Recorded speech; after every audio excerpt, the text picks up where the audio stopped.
Now, I'm hoping I have got the right one this time. We are now actually going to do data governance and good practice. So we're going to start with Steve, because he's got to run to a press conference, but he's gracing us with his presence before. So Steve MacFeely, Director of Data and Analytics, WHO. Go ahead. Sorry to interrupt your lunch. I do apologize. Am I silent? Is that better? So I'm going to use the slides slightly this time. Okay, so data governance, what are we talking about? If you think about your phone, probably in the last day or two trying to find this place, you used your phone to say, how do I find this Chateau de Pent? Where is it? And so the phone knew where you were, it knew where this place is, and it connects the two.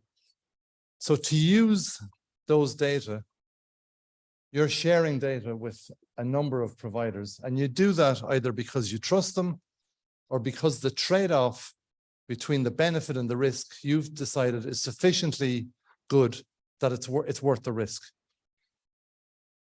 The question for us then is, why would anybody share data with WHO? Why would anybody share data with a hospital? Why would those hospitals or facilities share data with each other? They won't do it unless they trust each other. And that's really the key, what we're talking about today. So what is data governance? As I said, in a way, I could give you a big, long explanation. It's really about putting in place mechanisms that allow us to build trust so that we're willing to share information with each other. It allows us so that we can share information, that we've permission to reuse information, that you trust me not to reveal, you trust me to use your data to produce aggregate statistics, but you also trust me not to reveal your identity. If you're HIV positive, if you have a particular sexual orientation, whatever it is, you don't want anybody knowing that. So that's what data governance is about. It's about putting these things in place so that we maximize the use of the data. Because as we've heard this morning, there's tons and tons of data about, but we need to get access to it and we need to be able to use it. So there's lots of benefits. The one in red at the top really is the key issue. It's about trust, responsibility, and accountability. So you trust me to use your data. I'm promising to use your data responsibly. So whatever terms and conditions we agreed, I'm going to abide by those conditions. And if I don't, you hold me accountable. You cut off access to the information. Maybe you take legal access. So it depends on what the contract is. But it's really a relationship between us and many other people.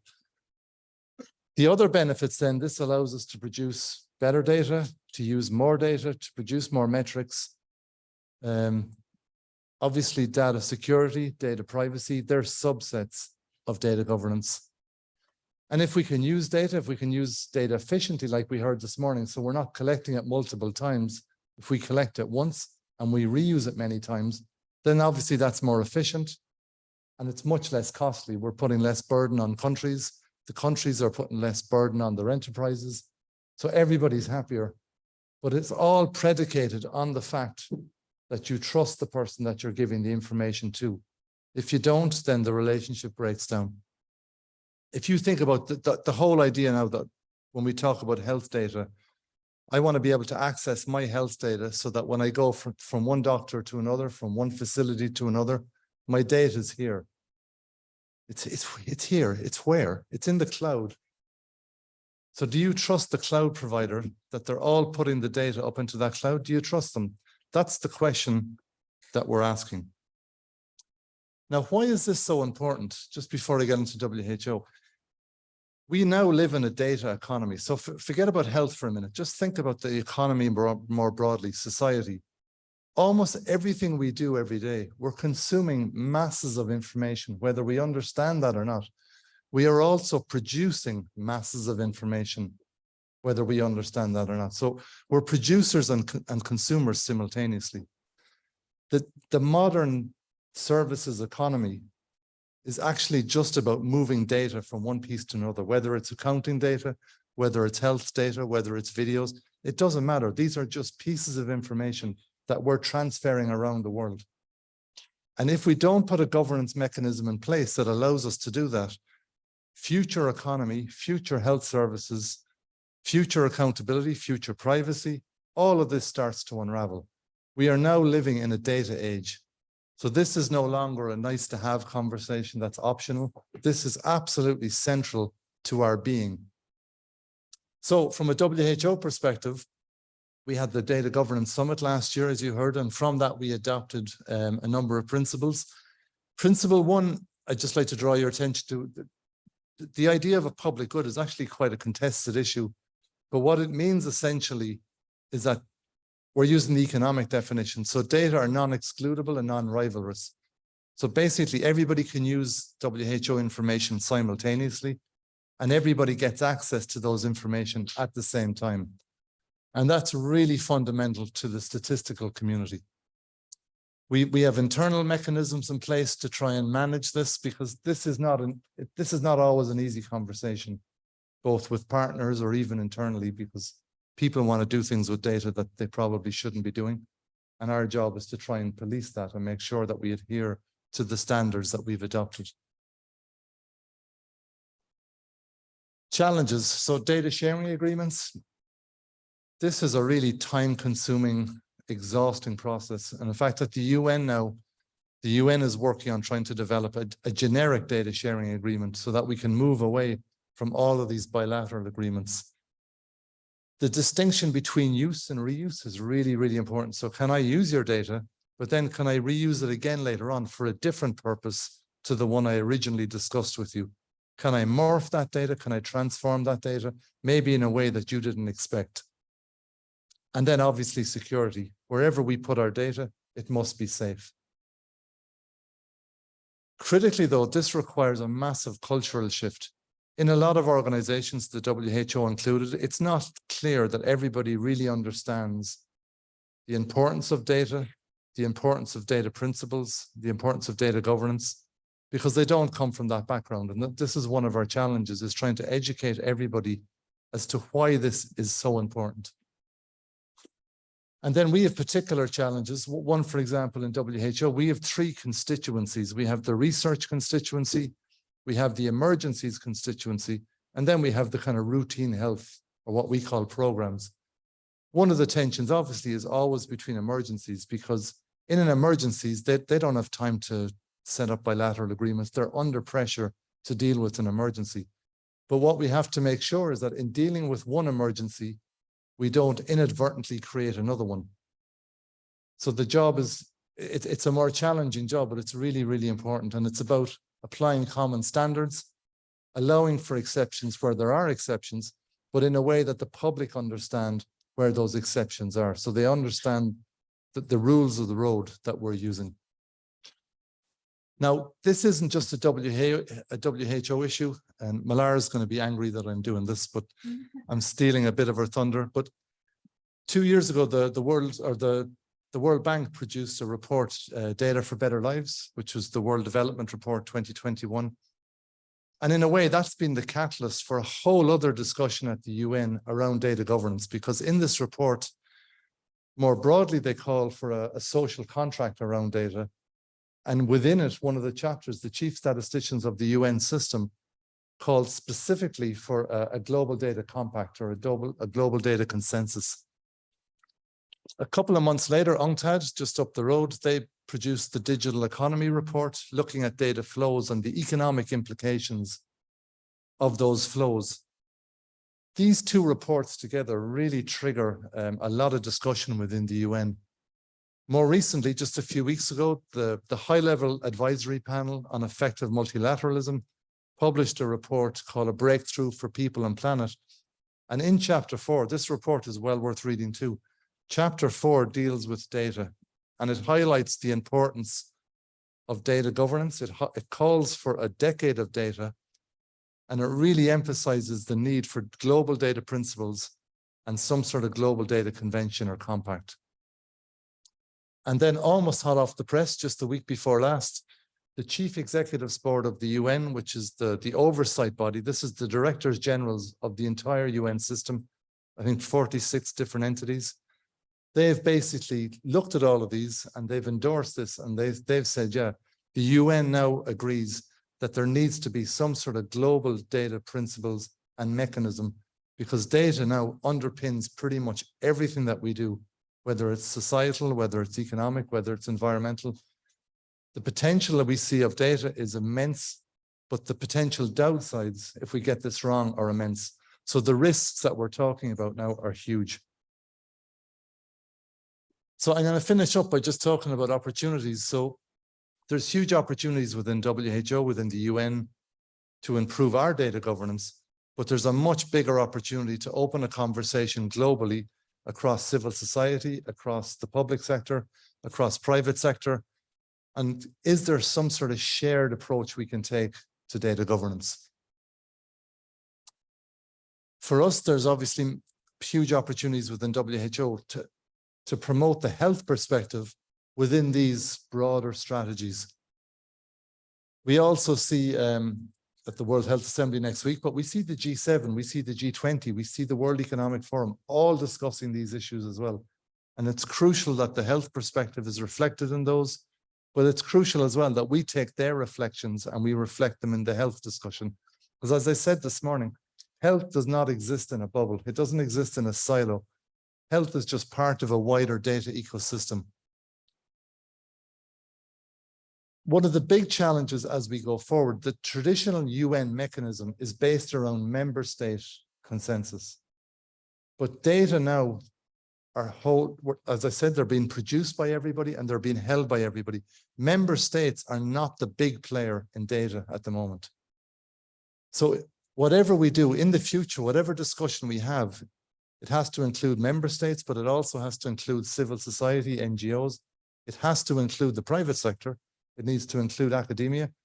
And when I say include, I don't just mean that we consult with them and they give their opinion. They have to be part of the discussion and part of the decision-making debate, because this is a new paradigm that's really going to upset the traditional apple cart. But new digital data is a new paradigm that we're all struggling to grapple with. And then obviously it provides huge opportunities for us, because traditionally we deal with health ministries, but it gives us a new opportunity as well now to engage with national statistical offices in a much more kind of multi-sectoral collaborative way. And that's something that we're really interested in pursuing. So with that, I will stop. Thank you.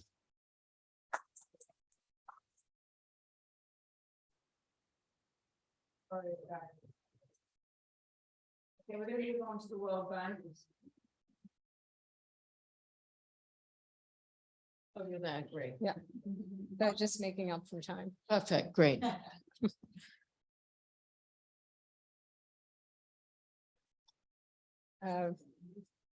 Slides. Pardon, elle est là avec sa présentation. Tobias, sorry.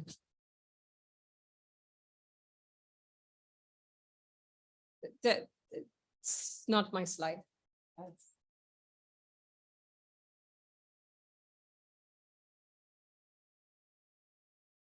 Yeah, that's it. Thank you. Hi, good afternoon, everyone. Of course, we all had really good lunch. I hope this session is able to keep you focused and interested. I want to follow up from where Steve left off and start with some of the recommendations that we had from the World Development Report. As some of the earlier speakers have already spoken, that data governance, largely the more you talk about it, though there's a lot that you can do at the health sector level, it's also something that you need to look at as a whole of government approach, because data now, because of the multidimensional nature of data, doesn't mean that data that's produced by health sector is only used by the health sector, or data that is produced outside of the health sector also is relevant for the health sector. So I just wanted to kind of start off with this different types of health data. Traditionally, we had those classifications around electronic health records, there is registries, the research data, survey data. But now with massive digitization on the right, you see we have other forms of data that's from sensors, that's from electronic, just digital footprints of people visiting social media. So it's just the social determinants of health. So it just shows the extent to which the different types that's relevant to health is expanded, that's produced by different stakeholders.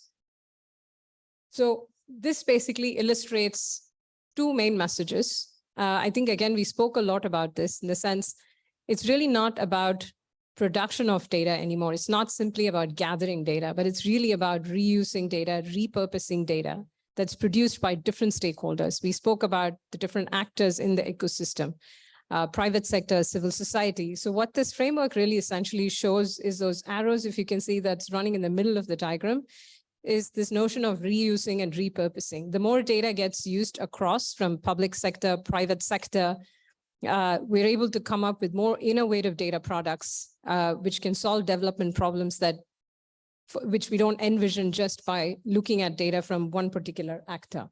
It also has this brown color outcomes on the top and a red color. This is really going back to this notion that data is a double-edged sword, that how you organize your governance can lead to either positive development outcomes, or data can also lead to negative development outcomes, as you've seen with cybercrime and with the data getting leaked or services getting altered. I'm sure you've heard a lot about cybersecurity issues in the health sector, where patient care has been disrupted in many cases.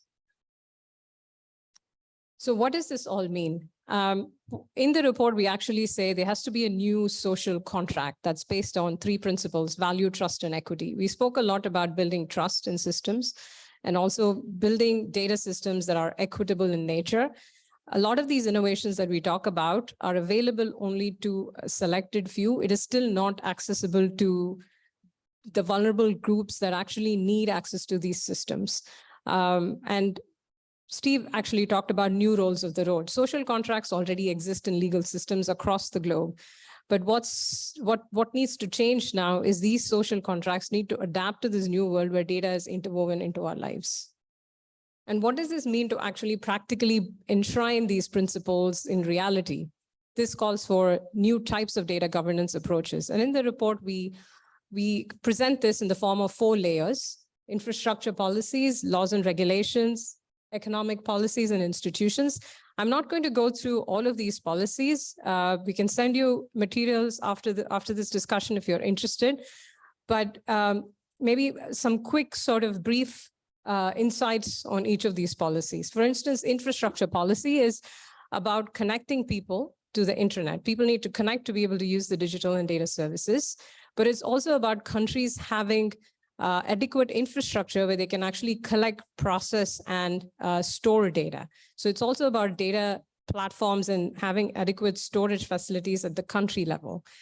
You will actually be surprised to hear that even though there is connectivity available, 40% of the population still is not connected despite having a signal. That's because of demand side barriers. A lot of discussion, of course, is around improving connectivity is important, but also we see demand side issues, what we call as usage gaps.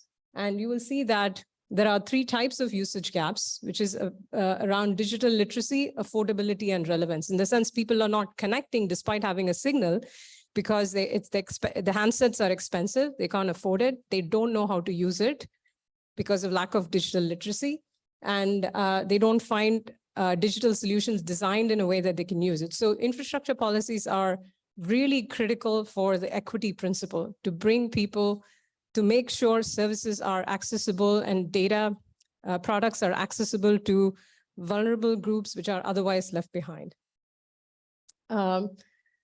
The second part is laws and regulations. Kirsten here spoke extensively about that, and it's a really important foundational aspect of data governance, which is important to build trust in data systems. And I wanted to sort of present this here to show the complexity of the data regulatory environment that's emerging.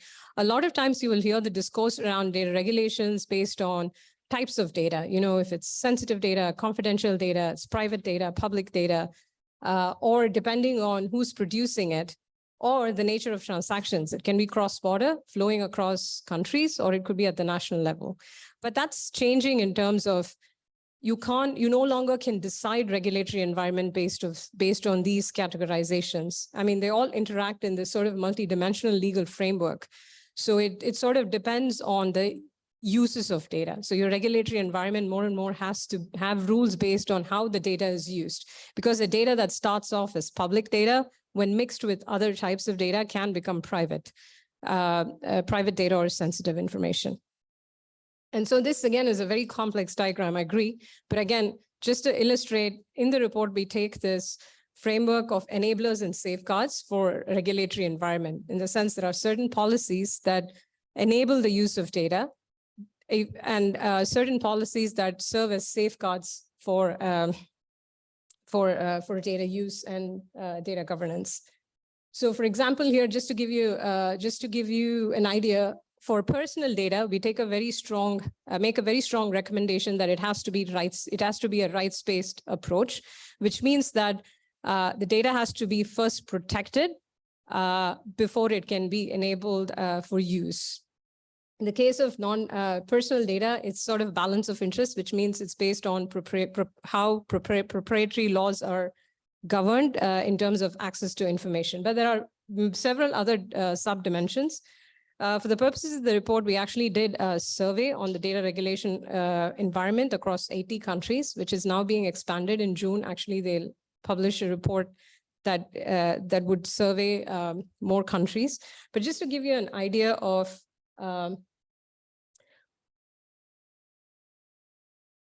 it's not working.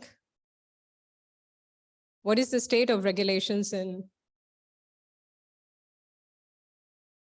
Oh. Okay, I don't know what's happening.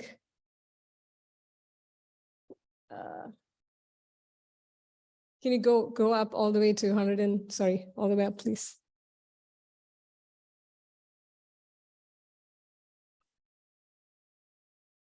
Yeah, sorry, this slide, 106, I think, 106. Yeah. So this, just to give you an idea of how cybersecurity regulations are across the different income groups. And you'll see here that it's really not great across the globe. It's surprisingly, only a few countries have actually robust cybersecurity laws and regulations. There are several gaps, especially when it comes to automated processing of personal data. You can see that across income groups, that's not something that currently our regulatory environment deals with adequately. So I wanted to give two quick examples of regulations that countries are adopting. Kenya actually stands out in how they've adopted cybersecurity measures, and their new Data Protection Act is sort of an outlier among other lower middle income countries, which has really given them a foundation to improve how they are using and governing and integrating data from across different stakeholder groups. The second example is Côte d'Ivoire. Again, they stand out in terms of how they have included or integrated the limits on automated processing of data. That they stand out as a best practice example for what those provisions mean, especially by avoiding any bias in judicial decision-making. So this is the third pillar, which is economic policy. So how you design regulations will have a knock-on effect on the economy in the form of trade, taxation, and competition policy. I won't go too much into detail on the three topics because they're all three big topics, but maybe I'll just touch on this topic of cross-border data flows. There's also the report on UNCTAD report that Steve mentioned is really excellent if you want to go deep into this topic. It's really about, if you take telemedicine or any type of health services now that's going to span across different borders. For example, take the case of Augmedics, which is a company in Bangladesh, which provides back office automation support for doctors who are providing services in other countries. It's a little bit different from telemedicine.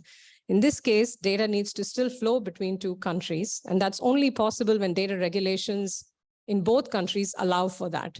What this map here shows is the different type of the heterogeneity that is there in the cross-border data flows. The green is basically free flow of data, as you see in US and Australia. And the purple is more restricted types of cross-border data flows, in the sense that it almost, in most cases, you will need permission for data to actually move to another country. And the orange or the brown is based off of GDPR, where it's a bit in the middle, where some data flows across countries by default, but others need explicit permission. So the last is institution and actors. So you can build the laws, you can have the infrastructure, everything, but if you don't have governance, I think that came up a lot. And while we talk about all of these data governance approaches as a very, at a national level, you could have data governance approaches that would cut across all sectors, which is what we're seeing more and more in countries. But you can also have data governance frameworks just for the health sector. So you can abstract a lot of this to really apply at a sectoral level. And it can also be applied at a project level. For instance, if you take this, you would probably see different variations of this data lifecycle. And every stage of this lifecycle, you make different decisions. How data is created, how do you process the data, where do you store the data, what are the terms of use, how do you share the data? And every day when people make decisions, if you don't have a governance mechanism, these decisions are going to vary, causing, again, siloed data. Data stuck in silos because they can't talk to each other because of different types of standards they've followed or different types of practices they follow. So what we advocate for is a data governance framework, which basically informs how these data management decisions are taken. And that can even be at a project level. So, you have a strategy, or you have a guidance, or you have something that basically gives standardized guidance to how data is stored, managed across the life cycle. This is just to give a very quick glance of, based again of the same survey, the type of institutions. We've taken 3 types of institutions here in the graph. If you go from the rightmost, it's the cybersecurity institutions that you see in different countries. And you see that in low and middle income countries, actually, you don't see many cybersecurity agencies. I mean, dedicated cybersecurity agencies. So again, it just really points to you can have a law, but if you don't have an institution or a committee or a group performing that function of compliance, we won't go a long way in actually implementing these safeguards. And as you go towards the left, it's the data protection agencies, and then data governance agencies. Actually, in the low-income countries, we actually don't see that type of function performed at all in any, even embedded in any type of institution. And then finally, we've talked about many of these things. However you design your functional approach, that's why we're not advocating saying that you need to create a new institution. We point to certain key characteristics of what will make governance successful, or the institutional mechanism successful. And Steve already talked about the multi-stakeholder governance. I'm sure Kirsten is going to talk about it. I want to maybe highlight here leadership. I think leadership that believes and values in data, that creates a culture of data use, is becoming very critical. And we are seeing that as a success in many countries. Example, Estonia. We are seeing that in Uruguay.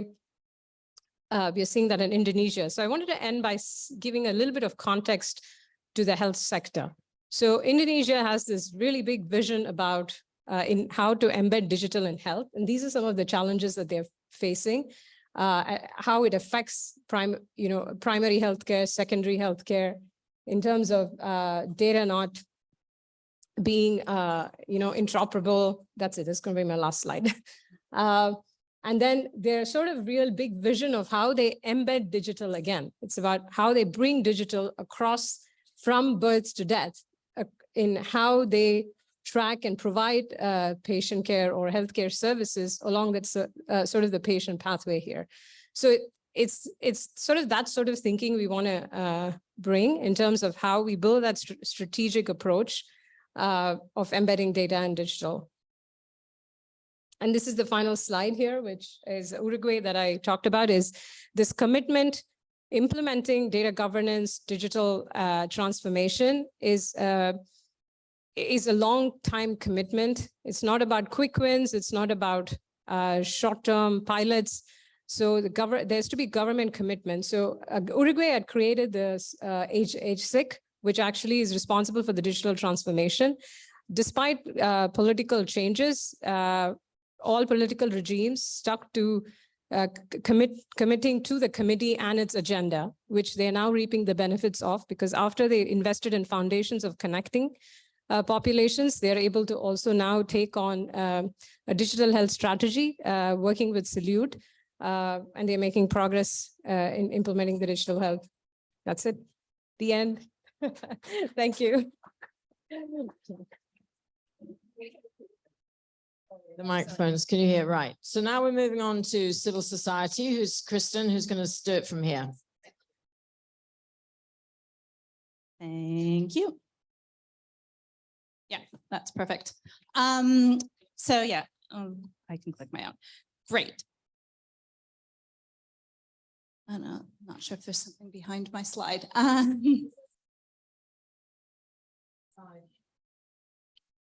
That's fine. I can talk through this. That's fine. Yeah. So not to kind of restate some of the reasons that were already said previously about kind of just really why we need better governance of health data. So really just to, we need to be ensuring we're addressing issues of data privacy, ownership, sharing, and access, but really importantly that we need stronger health data governance to really maximize the public benefit of health and health-related data, while ensuring we're managing risks and safeguarding individual rights. So that can improve in a lot of ways. It can help reduce fragmentation, duplicative systems, and waste, really increasing then efficiency and performance of health systems. It can help improve evidence and data-driven decision-making, smart policy, leading to more equitable and stronger health systems. It can help strengthen emergency and pandemic response, as we've seen during the pandemic, and really help advance research and innovation.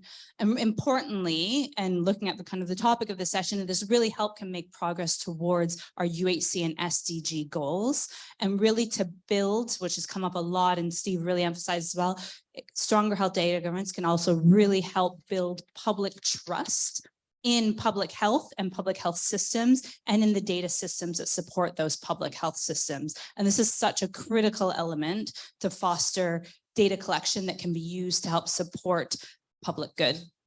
So there is really big growing consensus on the need to strengthen health data governance, just to highlight a few, and also within a lot of these in this growing consensus, a lot of consensus as well around the need to really strengthen the regulatory aspects of data governance, so the norms and the standards. So as was referenced before, the outcome statement of the Health Data Governance Summit from 2021 called for a common framework and good data governance practices underpinned by globally unifying principles. The Lancet FT Commission report on governing health futures called for new approaches to the collection and use of health data that prioritizes protecting individual rights. The Global Digital Health Strategy emphasizes the need for a strong legal and regulatory base to protect the privacy, confidentiality, and integrity of data. The Broadband Commission report has recommendations on stronger data governance structures underpinned by equity and rights-based principles. The G20, their health working group that met last month, there was a stream and a discussion on health data governance. And then the Africa CDC digital transformation strategy, which prioritizes support for the development of adequate legal and regulatory frameworks. So lots of recognition, and this really building consensus on the need for stronger data governance, but particularly the regulatory aspects around it. And then I won't go into too much detail because Steve already talked about it a lot, but also beyond the health space and recognition for stronger governance and stronger regulatory. So with the AU digital transformation strategy, I'm not sure who was involved in the UN World Data Forum just last month, but that was resonated across so many of the discussions there around the need for stronger data governance. And then of course, the report that Steve mentioned that was just hot off the press, which also highlights calls for data governance frameworks. So in addition to kind of this growing consensus across different reports and processes and mechanisms, there's also really growing community and stakeholder demand for action on this issue as well, including from young people. You can see up there a quote from a young a young advocate, a youth advocate, really calling for action in these areas from the private sector. So the Digital Connected Care Coalition that's convened private sector actors to discuss how we can strengthen health data governance, from parliamentarians really advocating for stronger governance, and from government. So a lot in the room. So at last year's World Health Assembly, we had statements during side events from the government of Cameroon, who we have in the room, from the government of Nigeria calling for stronger health data governance. This was mentioned by the government of the Maldives during the executive board meeting in January. And next week, a number of ministries of health are co-hosting a side event on health data governance, which really shows that there is this growing support and demand for more action on this issue. That event's being co-hosted by the Ministry of Health of Cameroon, India, the Maldives, the Philippines, and Sri Lanka. So really just showing this commitment that we need to take these conversations forward and how we can kind of really move action on these agendas.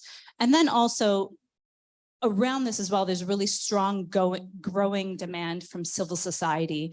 So over 150 organizations have signed on to a letter calling for action on this agenda and calling for the development of a global health data governance framework. And the numbers are growing in terms of the organizations signing on to that.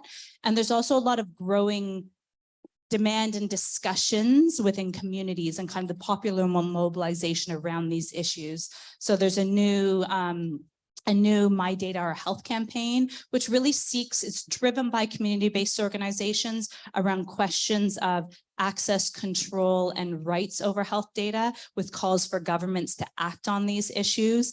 And part of this, there was a Where's My Data campaign action, where a number of people part of this campaign went to their health facilities to try and access their health data, to understand kind of who owns the control over that data, how easily they can access it, to really emphasize the need for better governance around that. Some of these people were successful in getting access to the data. A lot of them were turned away, asked to return with a formal authorization, sent in different directions, but just really shows the complexity of it and how and why we need better data governance systems to really help kind of simplify that and improve the governance of that data.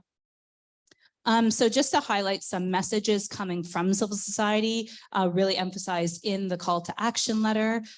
So calls to make sure that as we look at strengthening the governance of health data, that we're really ensuring it's underpinned by equity and rights-based principles, which would really lead to greater health outcomes. To ensure that the development of a framework and discussions around this are really transparent and inclusive multi-stakeholder processes with the meaningful engagement of civil society and communities. Lots of calls around, as I've talked before, about really focusing on the regulatory environment. So while the technical aspects are absolutely vital, but the need to really also focus and strengthen the regulatory environment to ensure that it has the necessary elements to allow legislatures to develop the laws and regulations around this, to ensure by having strong legislation that ensures a certain level of accountability for all actors operating within countries. And by having the strong legislation, it also gives the general public avenues for redress if they feel like their data isn't being used how it should. So really the importance of the regulatory aspects of this complementing the technical side. And then also, while kind of broader data governance is really critical and the health specific data governance needs need to go hand in hand with that, but the recognition that we do need specific regulation and governance around health specific data. So just really recognizing the particular sensitivities around health data, which require extra protections to safeguard that data, prevent discrimination, and uphold people's rights. And unlike a lot of other data sets, health data really has it's a personal asset, and it's also a broader, wider community asset as well. So our health data can help improve our health and well-being, but at the same time, it plays such an important role in helping to improve the health of the wider community and the population. So having that balance between the individual protections, but then also the greater public good. So just to quickly go through a few initiatives that are happening. Yeah, sorry, I'll wrap up soon, happening within this space that can really build, we're not starting from scratch. A lot of stuff is happening, a lot of conversations are happening on this. It can really be built upon to kind of build upon and move us forward. So the Data and Digital Governance Working Group of the Health Data Collaborative, which has amongst its priorities and plans, technical support around a global health data governance framework, and also to strengthen the evidence base and kind of building up those good data governance practices. The health data governance principles, which I briefly referenced earlier, and Matilda has some cards if anyone wants to have a look. They were launched April 2022 to really aim to align policymakers and other stakeholders around a shared vision for equitable health data governance. They've been endorsed by over 140 organizations and governments, with the most recent endorsements from the Ministries of Health of Sri Lanka and Cameroon, really showing that commitment to strengthen the governance of health data. Endorsements cover across organizations, multilaterals like the World Bank. The Health Data Collaborative has endorsed them. And finally, then just say, and they really provide and create a foundation and a key step towards the development of a global framework. And then finally, just to say as well, Transform Health, we're a coalition really helping to build this movement around the need for stronger health data governance. We are a coalition of over 100 organizations really advocating on this agenda, really want to work with others and to really support those processes to ensure they are inclusive, multi-stakeholder, and working with governments within the lead of really working towards our objectives. Brilliant. Thank you. Right. Now we're going straight to we're going to go straight to Zen for research community. You can stay there. Sorry, if it's going to take time. You want to stand up? You're welcome to stand up. Victoria, it's online. Hi there. Can you guys hear me? Oh, Talking from the bodiless voice. Victoria with. Can you guys hear me? Hello. Sorry, go ahead. Hi everyone. My name is Victoria Fan, and I'm a health economist at the Center for Global Development. I assume you folks can hear me, and a bodiless voice calling from Washington, D.C. I just have two messages. I don't know if the slides can be shown, but they're just two simple messages. As a researcher and someone who appreciates the importance of cost data and also benefit data. So, I think many of you have been working actively in the space of health information systems and health data for many decades. But as a newbie to this space, I've been surprised and actually a little bit shocked about the lack of information on costs of investing in these systems. And I think that was one of the justifications for the excellent research by the Swiss Tropical Institute. Investing in these data systems and health information systems have large joint costs. And that means that costs for addressing multiple diseases can be borne by the same integrated information system. But that also makes it challenging because when we're actually measuring costs for the joint costs for a system, there needs to be, an active agent that seeks to measure those joint costs. But in our very fragmented and verticalized global health aid architecture, diseases for HIV, TB, and malaria may be measuring the costs of their health information systems separately. And so these siloed investments by disease may not actually measure the joint costs of sort of integrated health information systems. And in my previous research recently to try to understand what are the costs of investing in these types of information systems, and of course the work by Swiss Tropical Institute, I think helps us to advance this work. But prior to that, there was only one study that I had found, and that was from Tanzania in 2003, came to about 53 cents per person per year on an information system that generates data on poverty, health, and survival indicators. So it's actually quite cheap, and yet the actual costs of what that in modern terms, 20 years later, I think there's a lot more work to be done. So, message number one, we really need to measure the costs of doing these types of data systems. My second message has also been informed by the recent work that we've been doing on pandemic preparedness and specifically on the pandemic fund. And that's, for me, a sense that these are two distinct communities that are engaging with global health policy. On the one hand, we have a wonderful community here engaging on health data and health data governments. And on the other hand, there's a whole other community actively working on pandemic preparedness and response. And as I dug further into the work on pandemic preparedness, for example, the International Health Regulation has a joint external evaluation tool, which I encourage you all to check out. But to my shock, there's very limited, possibly, almost negligible mention of the role of health information systems as a key component of surveillance systems. I think this is a huge oversight of the IHR. As we saw throughout the pandemic, the repeated challenges of reporting COVID data in every country, high income, low income, any country, and that often depended on these very fragmented data systems. So the fact that this IHR JEE doesn't mention data systems very prominently is a cause for concern for me. Fortunately, the newer WHO frameworks, the Mosaic framework, as well as the PRET initiative, there's a new Mosaic framework on surveillance, and there's a broader interest in collaborative surveillance. Wrap up, please. Yeah, just one more sentence here.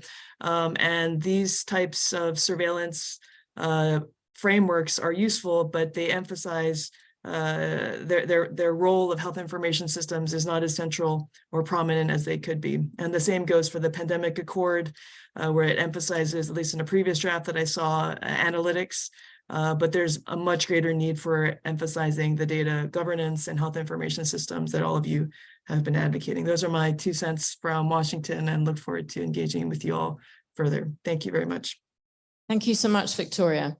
Great. Now we're going to move back to the World Bank. No, sorry, CDC research. Thank you. I have slides somewhere in that deck. I think they were right after Stephen's slides. Yeah, thank you.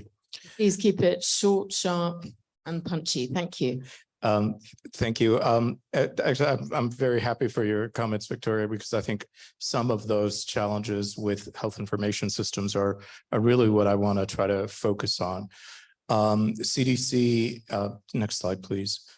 As a result of the COVID pandemic, really got a large number of resources to address system issues that are long-standing.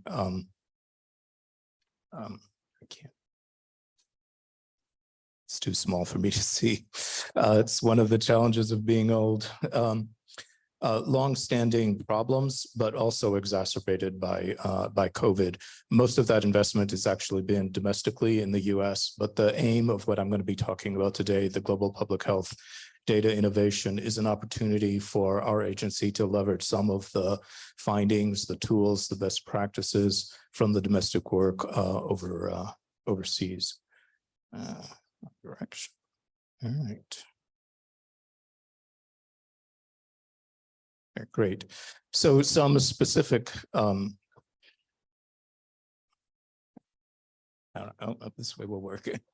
All right. So it is pandemic related funding, and its overall goal is really to strengthen the global response to pandemic, to better prepare for preparedness, to help improve disease surveillance, but really to focus on the underlying data infrastructure that's needed to support it.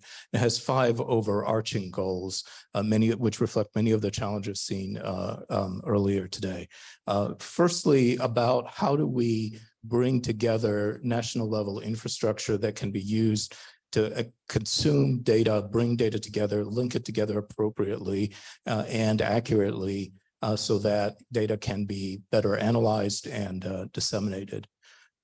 Second area of focus is around better use of automation for data. How do we get away from the burdensome, labor-intensive reporting structures that are mostly manual, and to use technology to automate data from their source systems, from clinical systems, from laboratory, from logistics systems, to be brought together in a way that is both more accurate, more timely, and less burdensome. Second, what's that infrastructure that's needed in order to support that movement of data, that integration from multiple sources? What do you need to do to match patient records together in a secure way? How do you link that to providers that are providing the services? Where are the facilities located? How can you map that information to facilities? Third is around the standardization of data. How can we really improve the standard representation of data so that all data, regardless of source, actually have the same meaning? And how can we use that to actually improve the ability to share data, reuse it? And then underlying both of those main objectives are what are the policy and the governance enhancements that are needed to enable that, as well as what are the workforce improvements, both at the worker bee level. How do we improve the analytics skills so that we can use data more fully, but also what's needed at the leadership level to make sound decisions about investments in information and technology, and how to share that information more broadly through networks.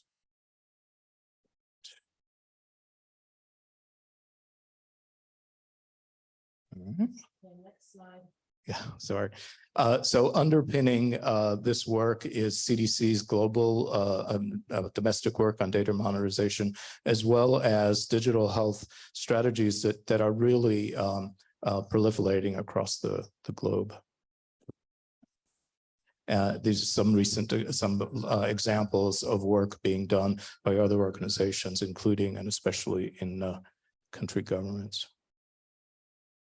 Now, you know, the money that's available to CDC is large from a historical perspective, but also small compared to the total need. So we've made a deliberate attempt to focus attention in a small number of countries spread across 3 continents. The work that is envisioned is supposed to be more broadly available. All of the artifacts can be shared freely, but in order to demonstrate value, they need to be also implemented in select limited geographies.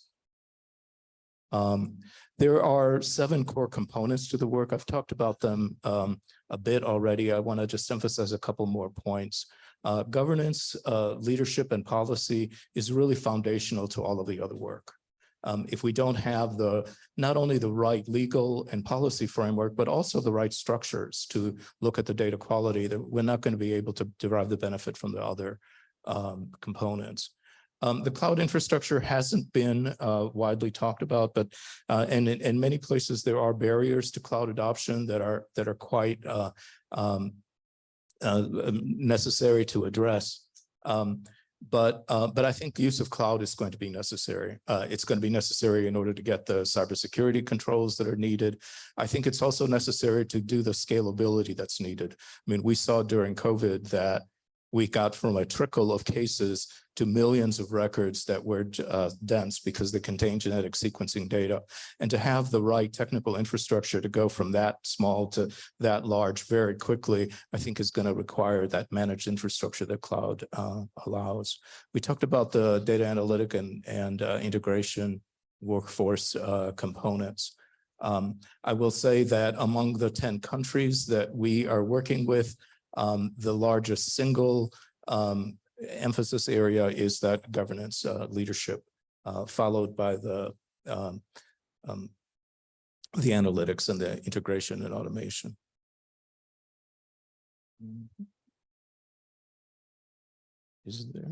Am I aiming at a particular? Okay. I'm going to skip this just in the interest of time. I do want to talk a little bit about the domestic work, the CDC data modernization work. And in particular, I just want to.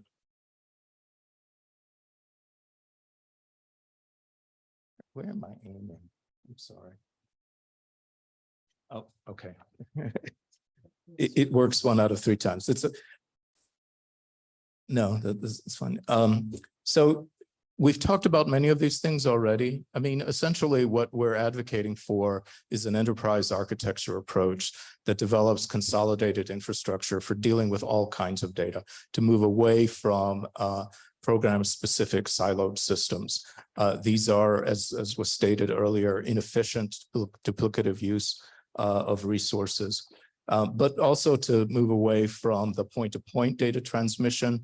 Stephen made that point around data governance, but it's also true in the data sharing realm. You don't want to independently work out system to system. How do you exchange data? You want to think about what is the standardization that's necessary in order to consolidate data, make it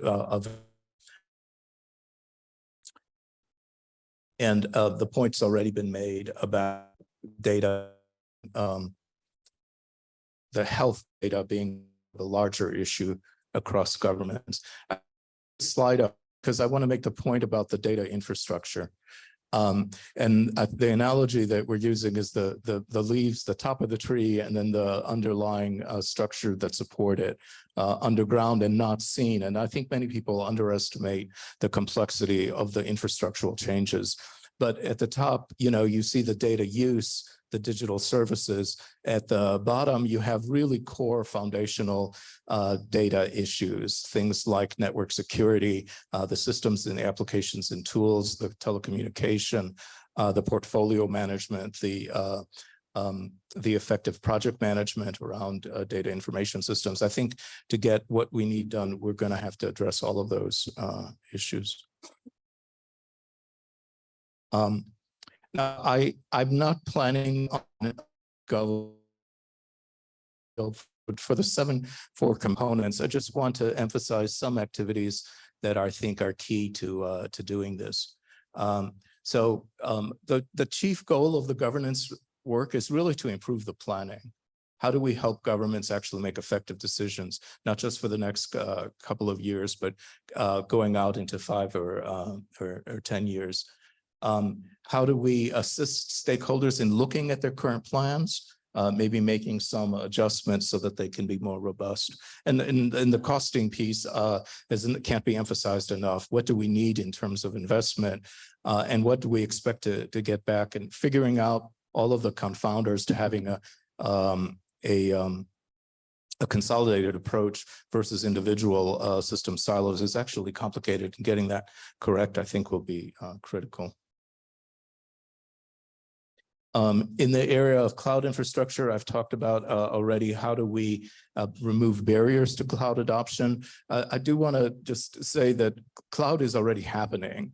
So the idea that you can't use cloud because you're not allowed to use cloud, well, people use Gmail's account, genetic data, sequencing data is being exchanged by cloud because there's no other option. So we need to look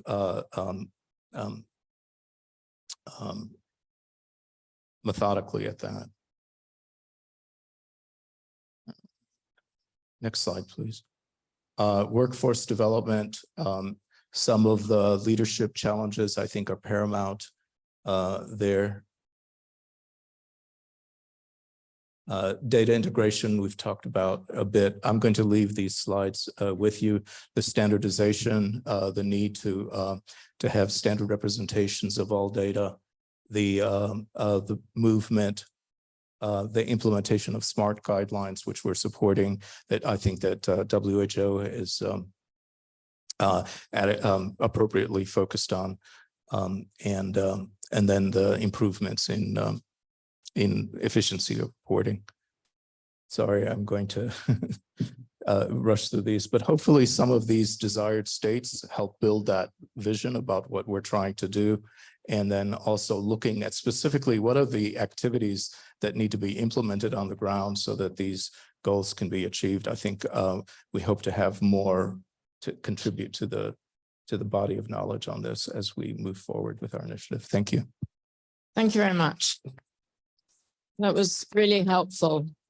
Great. So now we're going to take some questions from the floor. Can we hear from any countries, any reactions, any comments, or anyone else? Come on, online, have we got anyone?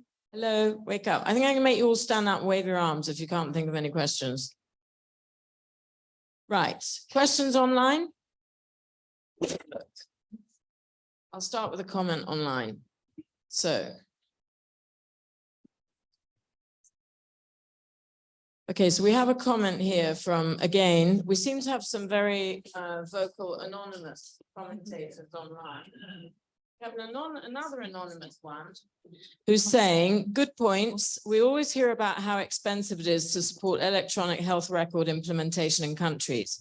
And so the case-based reporting system by diseases are being introduced. What is the combined cost to support multiple disease case-based reporting systems? If we sum all the costs, not just paying the developers, but all the efforts for various disease programs, pilots, etc., versus the cost of improving EHRs and reusing data from these to generate monitoring for multiple diseases. We introduce many new workflows, but how can we reuse the data that we have? Okay, right. So that's, anyone else have any comments, or any of the speakers have any comments on that last one from online?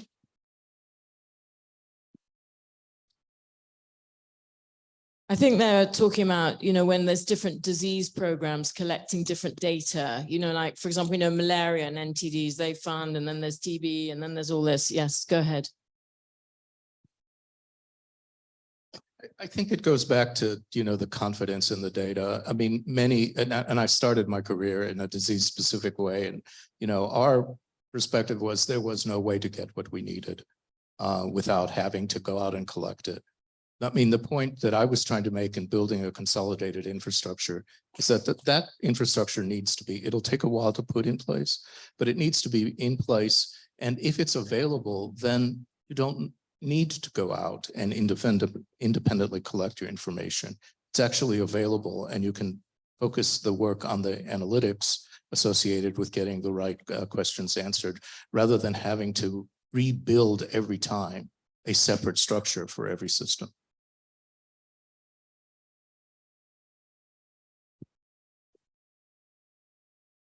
Okay, go ahead. Oh, sorry. And please just quickly. Thanks, Rose Dlamini from Ethiopia again. My question pertains to the World Bank and to the lady Victoria who was online, and is to do with the cross-border data flows in the region. It would be a good time now to really bring this into action, because we are working on the proposal for the pandemic fund. And this is one of the areas that we want to cover. But maybe you can give me some pointers on how to put it in a tasteful way, so that we get buy-in from the governments. Thanks. Yeah, go ahead. And Victoria, can you be ready to follow up, please? Thank you. Go ahead. Sure, I'm really glad missed the country or forum. Ethiopia. That's really great that you are putting together a proposal with a focus on that. The way you want to, I'm sorry, I'm going to provide some guidance without knowing the full background of the proposal, but happy to talk bilaterally as well. But okay, in the context of One Health. Okay, so when you the way you want to frame the cross-border data flows is based off of the objectives of your One Health agenda. What care you're planning to deliver, and why data needs to flow across borders. For that, then when you unpack the regulatory requirements for that, how you design your regulations. So basically, if data needs to flow from Ethiopia to other countries, Djibouti, right? So basically, the regulations between Djibouti and Ethiopia needs to be interoperable, to put it very simplistically, right? That the regulations need to allow for data from, the regulations in Ethiopia need to allow for data to actually be portable, to go to Djibouti. And then likewise, Djibouti's regulatory environment needs to allow for its data to go back if it's a bidirectional data flows. So it's really looking at the sub-dimensions of the data regulatory environment. What I can do is I can send you the different regulatory aspects when you look at cross-border data flows. And you can mention those dimensions in your proposal as to how you will assess the current regulatory environment in the two countries and propose what are the changes that would be needed in order to account for, to enable the cross-border data flows. and linking it to the health outcome you have in mind. Maybe we'll take the question from South Sudan, and then Victoria, maybe you can comment on both if you go ahead. Thank you. Oh, go Thank ahead. you once again. I'm Kidianda Chung. Sorry, I forgot to mention my name during my earlier rejoin. I'm Kidianda Chung. I'm the Director General for Policy Planning, Research and M&E, the Minister of Health, Republic of South Sudan. I actually have two. One is to, again, the same as the previous speaker with regards to the cross-border data flow. I come with an experience of going through a process whereby South Sudan, Ethiopia, Djibouti, a number of countries that are in the bloc of IGAD are having, a regional data sharing and protection policy.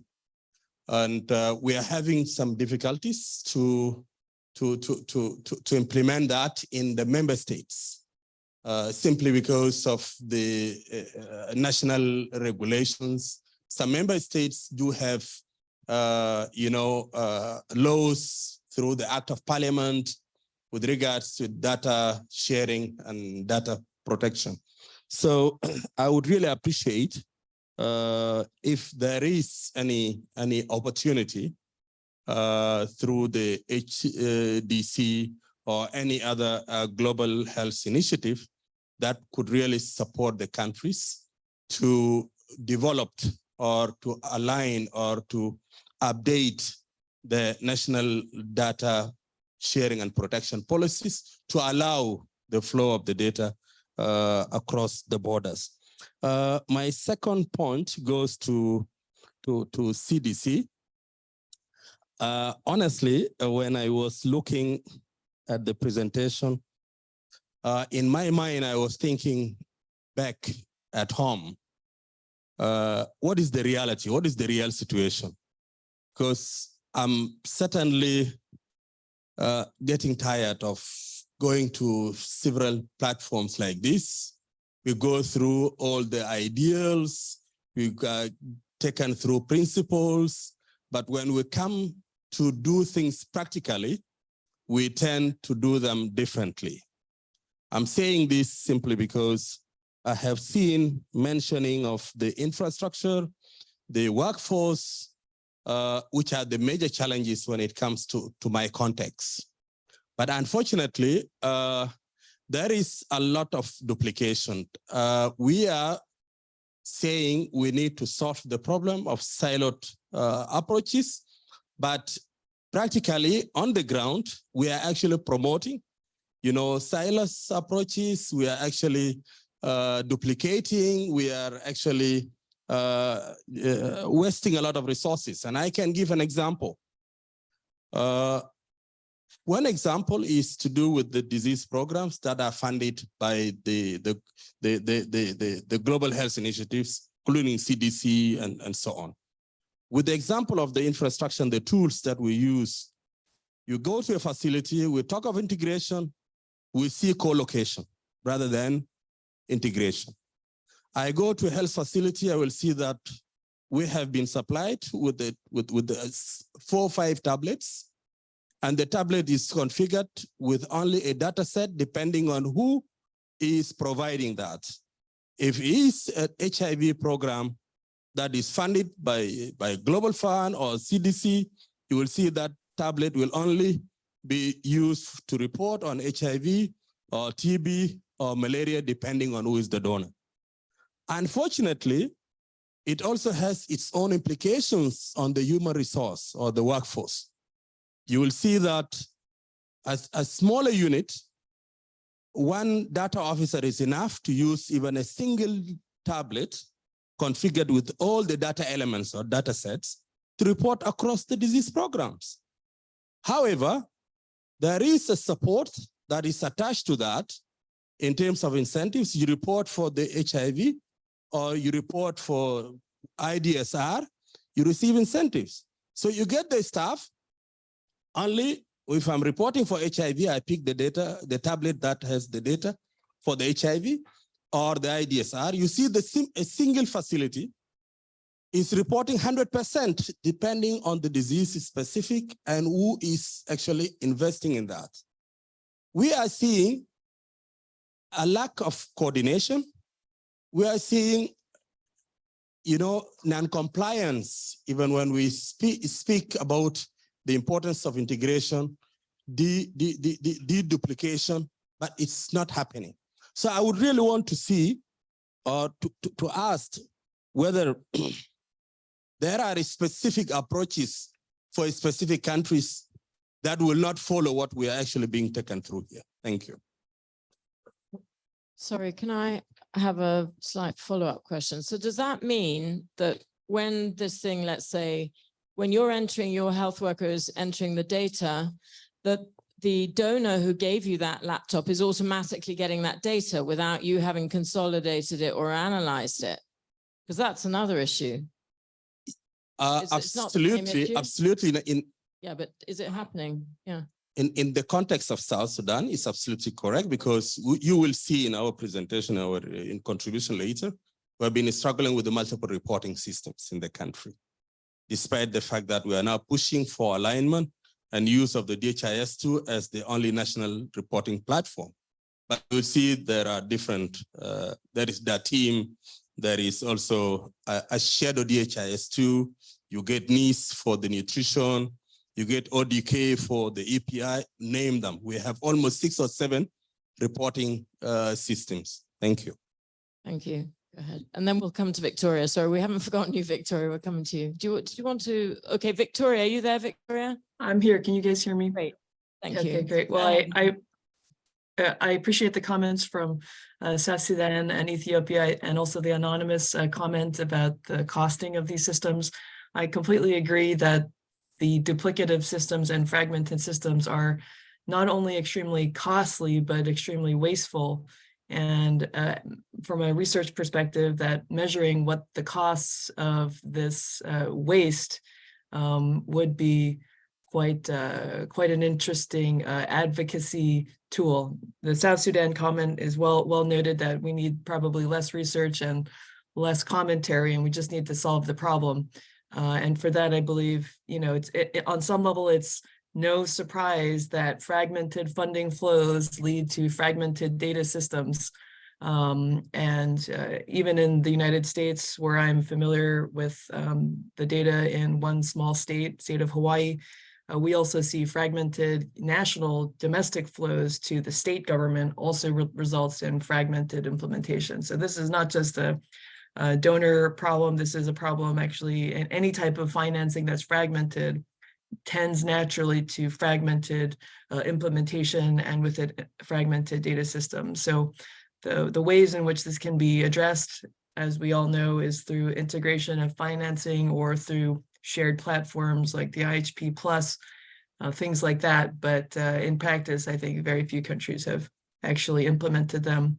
The anonymous, one last thing about the anonymous anonymous attendee comment, who I think really hit the point well, which is that when you don't measure joint costs, the investments will seem much more expensive. Investments in data systems will seem much more expensive than they truly can be. Although, of course, if data systems are fragmented, they are quite expensive. But if you don't actually measure the joint costs that could be, spread across multiple diseases, you may be overestimating the true cost. My point is that these systems may appear to be costly when you look at any one disease, but when you look at the combination of all diseases and all health needs, they are quite affordable and quite important. That's it for me. Thank you. Thank you. And we're running out of time. So if there's any last quick relevant comments on the panel up here, please go ahead. I don't know if you want to all have a last comment. Maybe 2 quick reactions. I think on cross-border data flows in the region, there are projects that are beginning to happen more around regional integration, because there's value in doing that for different things, infrastructure, but also on the regulatory side. So I'm again happy to follow up. It's a bit, it's a very complicated topic to unpack in the limited time. So I'm happy to follow up bilaterally to see how best to help you on that front. But the point being that there's more. Even recently, there was a regional integration project in Africa around related to household surveys is actually been approved, and so there's more value in this sort of regional integration is my big point. And then the second one on the approaches, you're absolutely right. I think it's, I mean, I don't want to make this a philosophical point, but in a way it is, in the sense, I think we're all changing in our mindsets in the way we approach this problem, because it's not how it used to be, how this data ecosystem, how the different actors did things. This is changing. So it's a mindset change for everyone, for governments, donors, multilaterals. And I think in a very optimistic sense, I think that's changing. That's, you know, everybody's looking at it in a way that it's best putting country interests first, looking at the health outcome, health case. It's not about a technology implementation. And we're not, I think I've heard that from all the partners here, is like, we're really not looking at it as a one size fits all. You know, you create a blueprint and you go to every country and implement that, it's not going to work. And yes, so we have to take into country, the country context into account. So hope to see all of you again and work on this and see how we all collectively address this problem. Zen? Yeah, thank you. Doug, thank you for the comments of South Sudan colleagues. I just wanted to make 3 points. In terms of siloed funding, it's certainly been true that at least at CDC, all of the funding was disease specific. The data modernization funding is actually the first time where that is not true. It's explicitly not true, and that we hope to actually build the infrastructure for data more broadly. And I think that you'll see going forward that that is the way, at least the data system funding will go through. The second point, the context matters. You know, if we look across why you want to work explicitly within certain contexts, is because the activities that you're funding in that have to match that reality on the ground.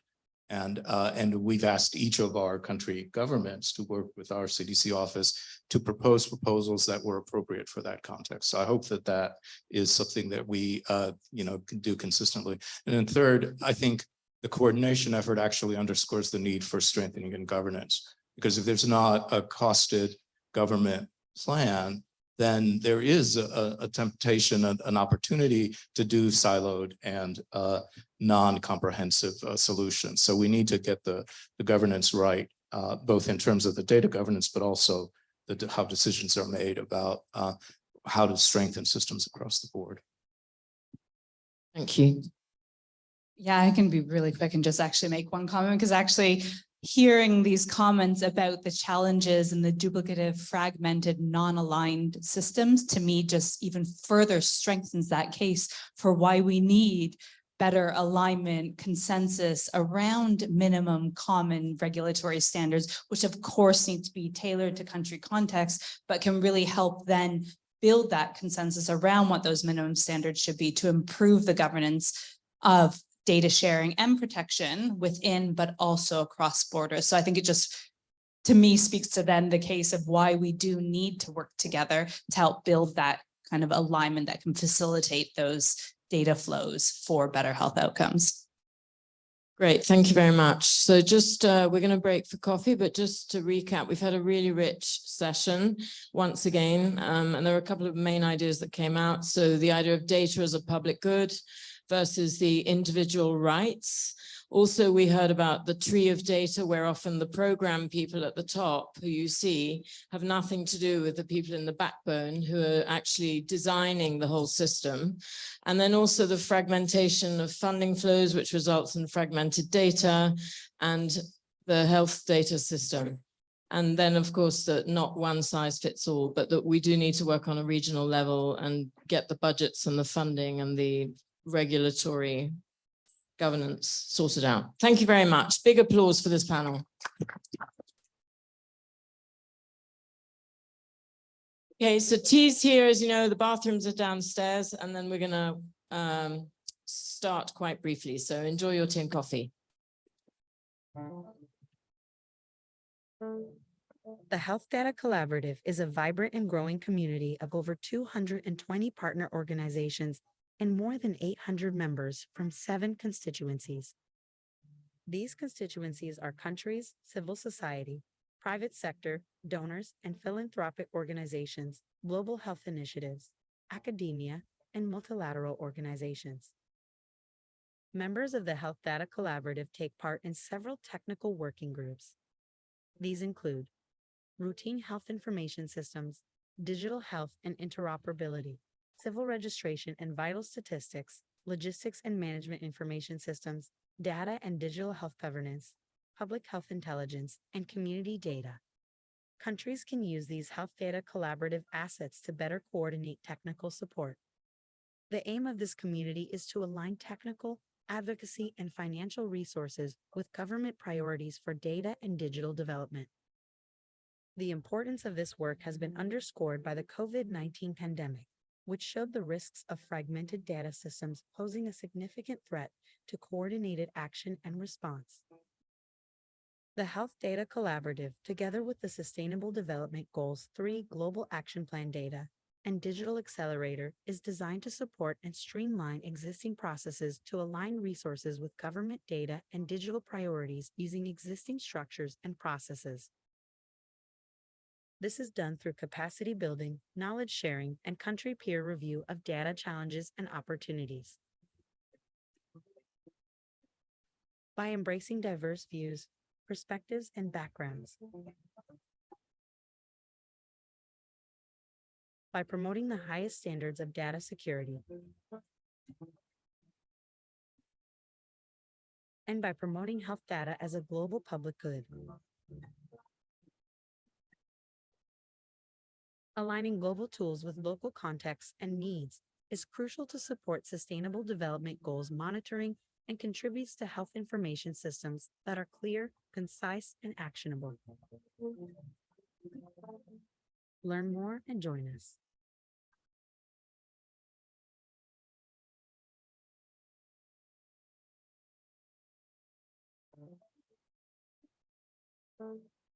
The Health Data Collaborative is a vibrant and growing community of over 220 partner organizations and more than 800 members from 7 constituencies. These constituencies are countries, civil society, private sector, donors, and philanthropic organizations, global health initiatives, academia, and multilateral organizations. Members of the Health Data Collaborative take part in several technical working groups. These include routine health information systems, digital health and interoperability, civil registration and vital statistics, logistics and management information systems, data and digital health governance, public health intelligence, and community data. Countries can use these health data collaborative assets to better coordinate technical support. The aim of this community is to align technical, advocacy, and financial resources with government priorities for data and digital development. The importance of this work has been underscored by the COVID-19 pandemic, showing data systems posing a significant threat to coordinated action and response. The Health Data Collaborative, together with the Sustainable Development Goals 3 Global Action Plan data and Digital Accelerator, is designed to support and streamline existing processes to align resources with government data and digital priorities using existing structures and processes. This is done through capacity building, knowledge sharing, and data challenges and opportunities.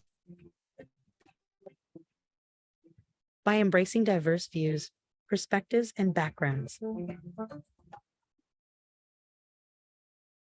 By promoting the highest standards of data security. And by promoting health data as a global public good. Aligning global tools with local contexts and needs is crucial to support Sustainable Development Goals monitoring and contributes to health information systems that are clear, concise, and actionable. Learn more and join us.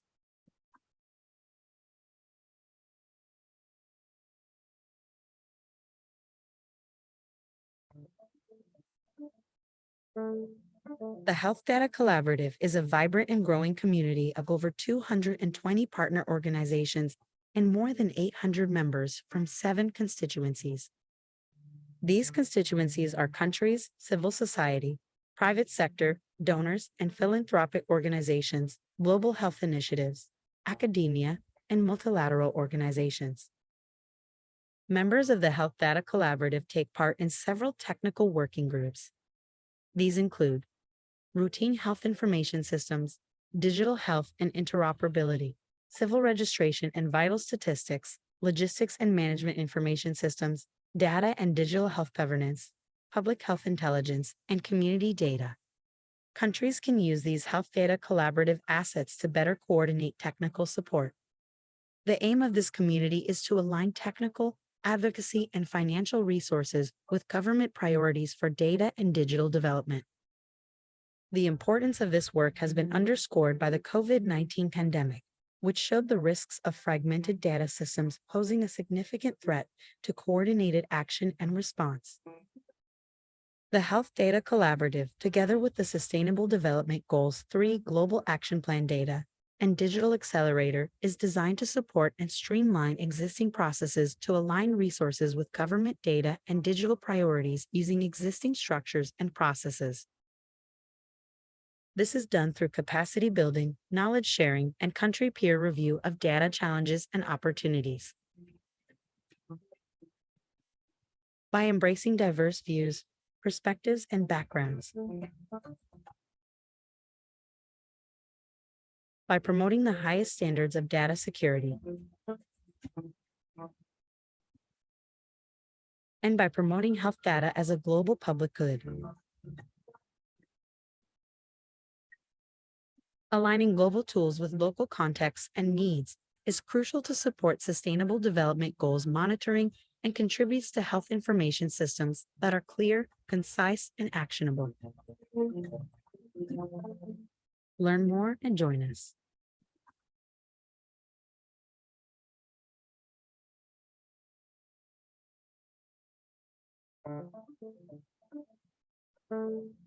The Health Data Collaborative is a vibrant and growing community of over 220 partner organizations and more than 800 members from 7 constituencies.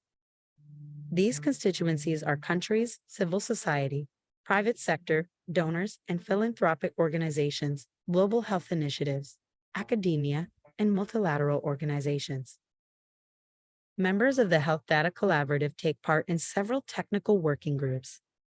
These include routine health information systems, digital health and interoperability, civil registration and vital statistics, logistics and management information systems, data and digital health governance, public health intelligence, and community data. Countries can use these health data collaborative assets to better coordinate technical support. The aim of this community is to align technical, advocacy, and financial resources with government priorities for data and digital development. The importance of this work has been underscored by the COVID-19 pandemic, which showed the risks of fragmented data systems posing a significant threat to coordinated action and response. The Health Data Collaborative, together with the Sustainable Development Goals 3 Global Action Plan data and Digital Accelerator, is designed to support and streamline existing processes to align resources with government data and digital priorities using existing structures and processes. This is done through capacity building, knowledge sharing, and country peer review of data challenges and opportunities. By embracing diverse views, perspectives, and backgrounds. By promoting the highest standards of data security. And by promoting health data as a global public good. Aligning global tools with local contexts and needs is crucial to support Sustainable Development Goals monitoring and contributes to health information systems that are clear, concise, and actionable. Learn more and join us.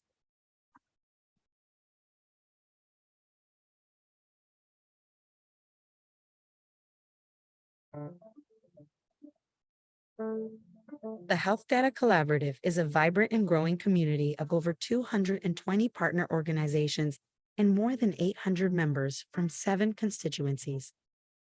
These constituencies are countries, civil society, private sector, donors, and philanthropic organizations, global health initiatives, academia, and multilateral organizations. Members of the Health Data Collaborative take part in several technical working groups.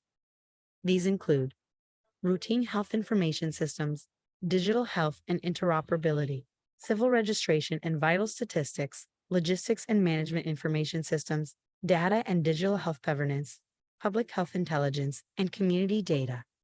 Countries can use these health data collaborative assets to better coordinate technical support. The aim of this community is to align technical, advocacy, and financial resources with government priorities for data and digital development. The importance of this work has been underscored by the COVID-19 pandemic, which showed the risks of fragmented data systems posing a significant threat to coordinated action and response. The Health Data Collaborative, together with the Sustainable Development Goals 3 Global Action Plan data and Digital Accelerator, is designed to support and streamline existing processes to align resources with government data and digital priorities using existing structures and processes. This is done through capacity building, knowledge sharing, and country peer review of data challenges and opportunities. By embracing diverse views, perspectives, and backgrounds. By promoting the highest standards of data security.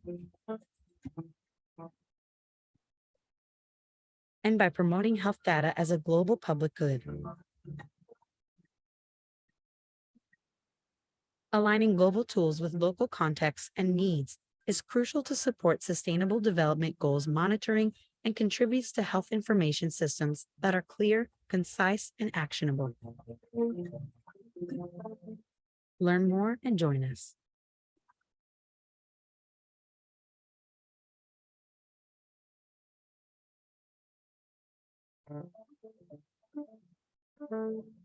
The Health Data Collaborative is a vibrant and growing community of over 220 partner organizations and more than 800 members from 7 constituencies. These constituencies are countries, civil society, private sector, donors, and philanthropic organizations, global health initiatives, academia, and multilateral organizations. Members of the Health Data Collaborative take part in several technical working groups. These include routine health information systems, digital health and interoperability, civil registration and vital statistics, logistics and management information systems, data and digital health governance, public health intelligence, and community data. Countries can use these health data collaborative assets to better coordinate technical support. The aim of this community is to align technical, advocacy, and financial resources with government priorities for data and digital development. The importance of this work has been underscored by the COVID-19 pandemic, which showed the risks of fragmented data systems posing a significant threat to coordinated action and response.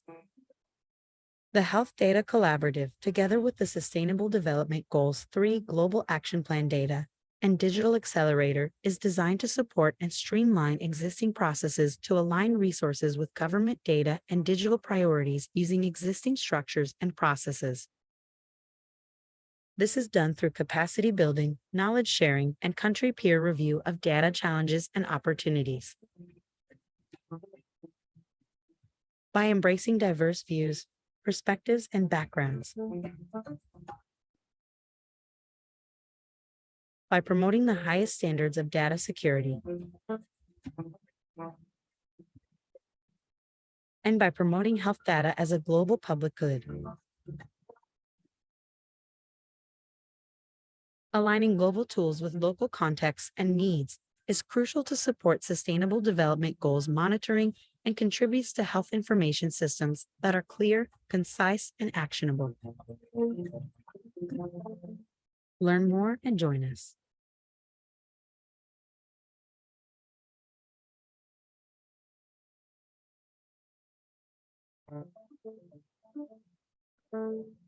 The Health Data Collaborative is a vibrant and growing community of over 220 partner organizations and more than 800 members from 7 constituencies. These constituencies are countries, civil society, private sector, donors, and philanthropic organizations, global health initiatives, academia, and multilateral organizations. Members of the Health Data Collaborative take part in several technical working groups. These include routine health information systems, digital health and interoperability, civil registration and vital statistics, logistics and management information systems, data and digital health governance, public health intelligence, and community data. Countries can use these health data collaborative assets to better coordinate technical support. The aim of this community is to align technical, advocacy, and financial resources with government priorities for data and digital development. The importance of this work has been underscored by the COVID-19 pandemic, which showed the risks of fragmented data systems posing a significant threat to coordinated action and response. The Health Data Collaborative, together with the Sustainable Development Goals 3 Global Action Plan data and Digital Accelerator, is designed to support and streamline existing processes to align resources with government data and digital priorities using existing structures and processes. This is done through capacity building, knowledge sharing, and country peer review of data challenges and opportunities. By embracing diverse views, perspectives, and backgrounds. By promoting the highest standards of data security. And by promoting health data as a global public good. Aligning global tools with local contexts and needs is crucial to support Sustainable Development Goals monitoring and contributes to health information systems that are clear, concise, and actionable. Learn more and join us.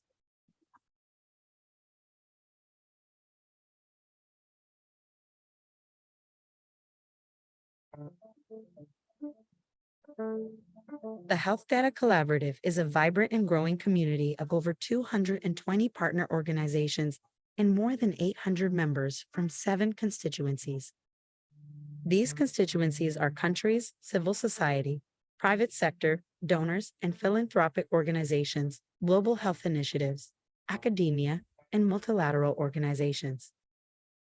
Members of the Health Data Collaborative take part in several technical working groups.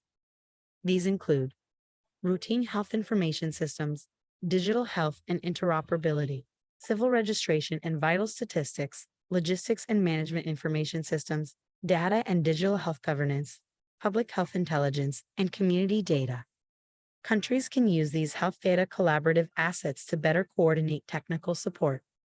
The aim of this community is to align technical, advocacy, and financial resources with government priorities for data and digital development. The importance of this work has been underscored by the COVID-19 pandemic, which showed the risks of fragmented data systems posing a significant threat to coordinated action and response. The Health Data Collaborative, together with the Sustainable Development Goals 3 Global Action Plan data and Digital Accelerator, is designed to support and streamline existing processes to align resources with government data and digital priorities using existing structures and processes. This is done through capacity building, knowledge sharing, and country peer review of data challenges and opportunities. By embracing diverse views, perspectives, and backgrounds. By promoting the highest standards of data security.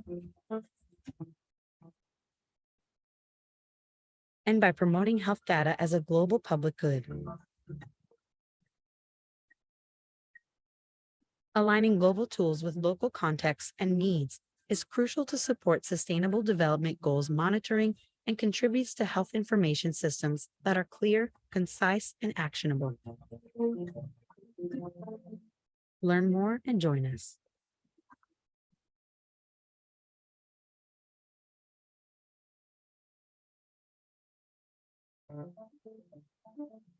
The Health Data Collaborative is a vibrant and growing community of over 220 partner organizations and more than 800 members from 7 constituencies. These constituencies are countries, civil society, private sector, donors, and philanthropic organizations, global health initiatives, academia, and multilateral organizations. Members of the Health Data Collaborative take part in several technical working groups. These include routine health information systems, digital health and interoperability, civil registration and vital statistics, logistics and management information systems, data and digital health governance, public health intelligence, and community data. Countries can use these health data collaborative assets to better coordinate technical support.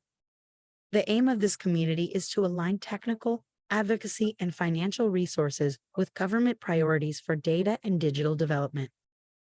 The importance of this work has been underscored by the COVID-19 pandemic, which showed the risks of fragmented data systems posing a significant threat to coordinated action and response. The Health Data Collaborative, together with the Sustainable Development Goals 3 Global Action Plan data and Digital Accelerator, is designed to support and streamline existing processes to align resources with government data and digital priorities using existing structures and processes. This is done through capacity building, knowledge sharing, and country peer review of data challenges and opportunities. By embracing diverse views, perspectives, and backgrounds. By promoting the highest standards of data security. And by promoting health data as a global public good. Aligning global tools with local contexts and needs is crucial to support Sustainable Development Goals monitoring and contributes to health information systems that are clear, concise, and actionable. Learn more and join us.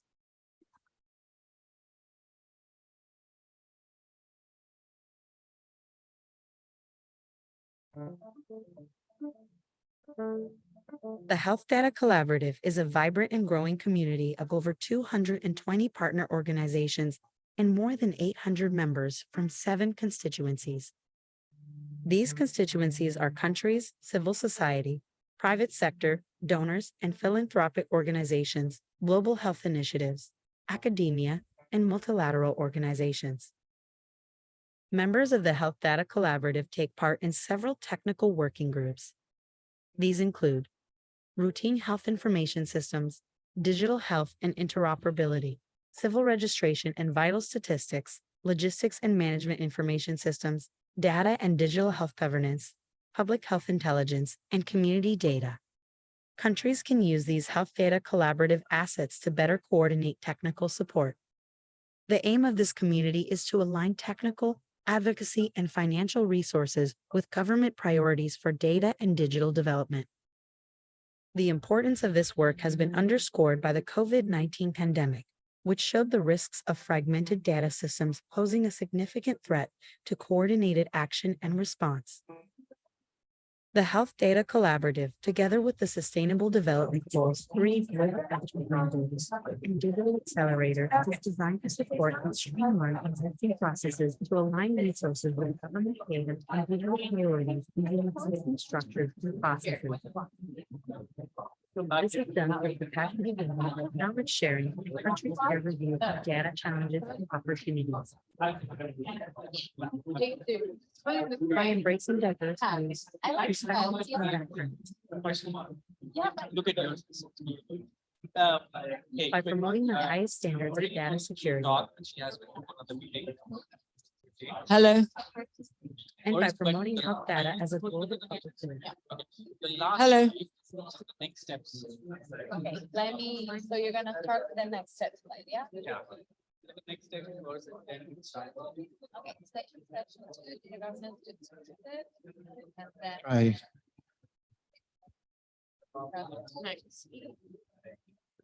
Hello.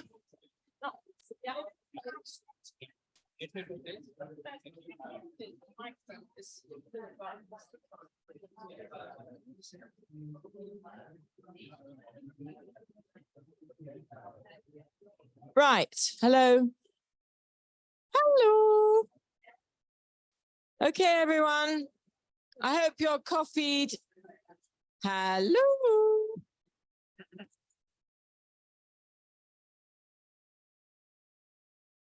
Clearly, the Swiss cowbell has no impact. Hello, everyone.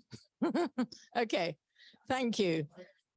Right, so we are back after the break, and we now have, are you speaking first? Okay.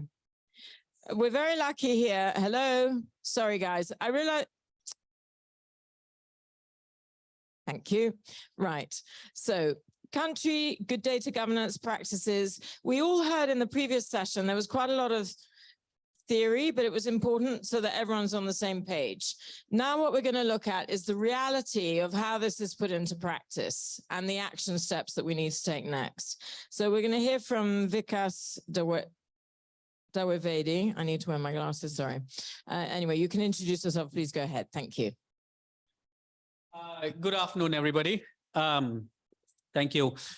Sorry to break your small discussions. I know it's rich, right? We're going to solve all the data governance problems today. My name is Vikas Dawivedi. I do wear a couple of different hats. I work with Palladium. They pay my salary. But I'm also engaged with the private sector working group of the HTC, as well as there is a digital and data governance working group. And we are trying to, we are a group of more than 50 members from different organizations.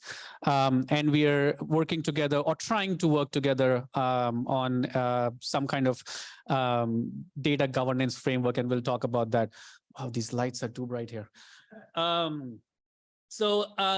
want to start by thanking the delegation from South Sudan and keeping it real. And bringing us on the ground and in reality to the real situation, to the real challenges that exist at the country level. And to begin with, I'll start with, and I'll ask my colleague who's online, one of my partners in crime, another co-chair of the working group, Marie Donaldson, who is online, to just start with the last slide in the beginning, and then I'll take us in the start of the journey. So, Marie. Great. Hi, can you hear me? Just to confirm. Yes, we can hear you. Go ahead. Okay, great. Thank you so much, Vikas, and thank you to all of you in the room. As Vikas said, my name is Marie Donaldson, and USAID currently pays my salary, but been a co-chair of the working group for a number of years now. Our data and digital governance working group started just before the pandemic with a white paper around sort of the need for data governance and kind of merging the worlds of digital and data. And I think it's so great to see the appetite for data governance and sort of the appreciation for its potential impact on global health, really increase over the years. So, and with this coming together of all of you, so thank you. Our group, I'll just talk a little bit about what our group's done and what we see going forward. So our group has worked to support the development of the data governance principles, which I believe you've all heard about, and many of you and your organizations have endorsed. So also great. And now we're working to support the development of a health data governance framework.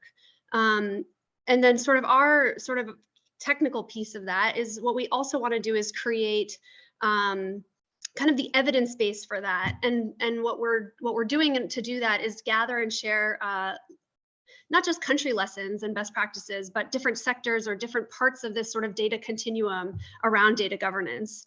And I think part of what Vikas said about the our South Sudanese colleague who raised this issue of like when we're talking at a global forum versus what's actually happening in country, I think we were really seeing that divide, and we were trying to say, how do we actually collect studies and examples? And I even thought we should do it on like what's not working, not what is working, because a lot of times you learn from what's not working, right?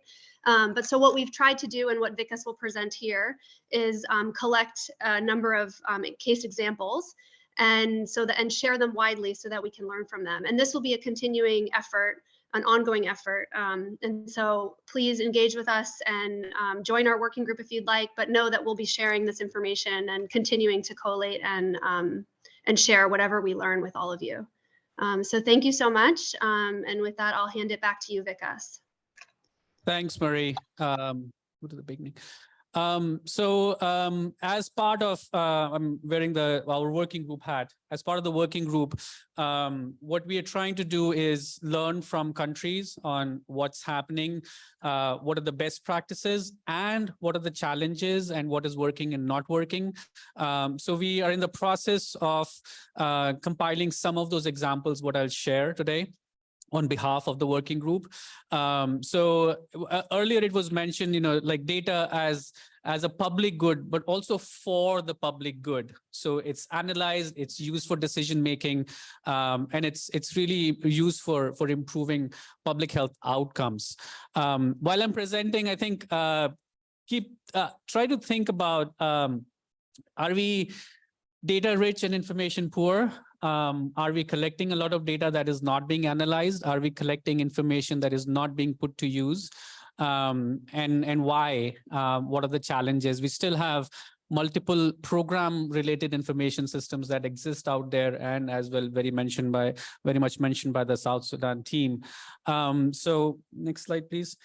So when we started sort of discussing about this event, we launched a call through the HTC to gather examples and experiences from countries, and we got around 19 submissions from different countries, from different stakeholders and partners and governments, and they're working with the examples are ranging from data governance laws, regulations, policies, structures, processes, infrastructure investments, and activities going on at the real sort of grassroots level, so to say.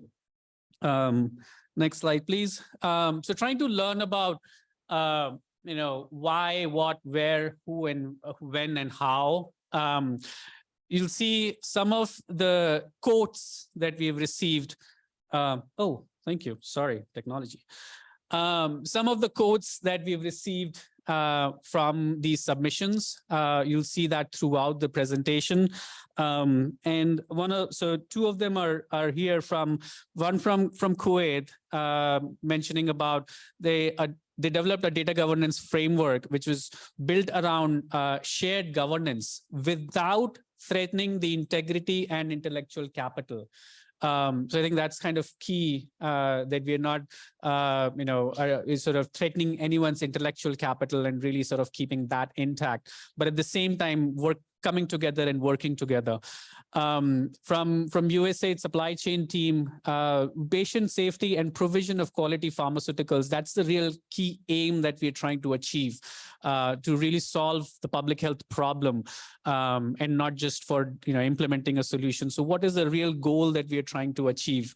We go to sorry, I can do that. So again, there was building on the South Sudan experience, a recent article, I think in the last 6 months, talking about e-chaos in Africa.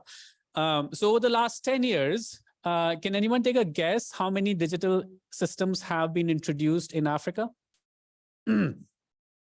More than 900 in the last 10 years. So in Tanzania, there were more than 100. In Ethiopia, there are around 80. So you can just imagine the number of systems, digital systems, that have been introduced in the country.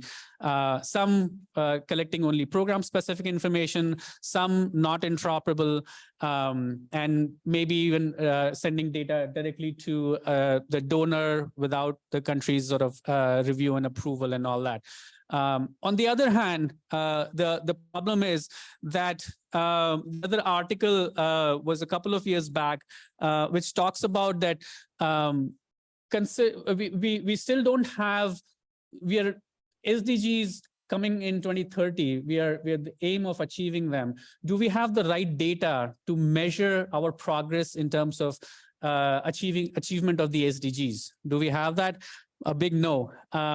So we have 900 digital systems that have been introduced. We don't have the data to make the right decisions for achieving, are we achieving the SDGs?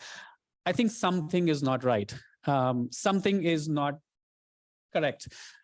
So there is a digital problem, there is a data problem, and what can we really do to improve the situation so we can measure the right things, introduce the right technology, and be able to sort of think about the future. And the investments that are going in can be more harmonized and not a waste of money. So again, from Zambia, a colleague has mentioned that inadequate structures to collect data, no standard data collection, no linkage between community HMIS and facility HMIS, leading to wrong priority setting at community level. On the top, from Burundi, low computer skills. So these are real challenges that we have to keep in mind while designing and implementing these solutions, and how we can improve that. Score, Steve mentioned about this, the score assessment. The more than 190 countries have responded on that. And the sustainable capacity for data, this is self-response from the countries. Sustainable capacity for data use was 32, 19, and 15% among low middle income countries, low middle income countries, and low income countries. 15% capacity. So we have to keep that in mind, that where were we starting and what do we need to do for sustainability and build a capacity. 90% of the countries published an analytical report, but only 56% examine inequality by sex, and even fewer 38 by socioeconomic status. These are just examples. Again, a colleague from Zanzibar working with D3 mentioned that the data governance framework that they are working on the aim is to enable data to be used to improve people's health. And they protect their privacy and respect their data. So I think these are some basic principles which we have to keep in mind when we develop that sort of framework and support countries. This morning, we got a message from our AHIN colleagues that there was a event around a development of a discussion around global framework on data governance, a regional consultation, and where multiple countries came together and put together a blueprint for developing that framework, mostly in Southeast Asia. We have India, Sri Lanka, and a couple of other countries that will be working on it. So I think there is a right opportunity. There is work already that has been started, and we all need to continue in that journey. Some country examples, again, an example, a quote from Senegal. What are the challenges? Fragmentation of health information systems, duplication, opportunity cost of building new systems and not using what already exists in the country. So let's come to what's happening, what's good, what we can learn from. India, my country, they have launched in a major sort of a digital initiative at the government level, but also focused on in the health sector, where they are linking health records digitally across public and private systems. And the last year or so, 3 crore records have been digitally linked, which is around 500,000 records. And this is really happening because of that broader architecture that Alan talked about in the morning, that is being implemented, and through the right interoperability channels. And the key is the bottom message is that they're really giving the ownership rights to the individuals themselves to be able to share their data across public and private sector. So individuals have the capacity and the tools to do that. Kenya is right now developing a governance framework based on the health data principles that were developed a year ago. And that framework sort of focuses on data governance mechanisms at various stages of the data journey, from collection to reporting to analysis to use. So really keeping that in mind, and at what stages what is required. It's not only at the end, it's not only at the beginning, but throughout how data is collected, how consent is managed, and how data is used for public health purposes. Zanzibar, I want to check, Tracy, are you online?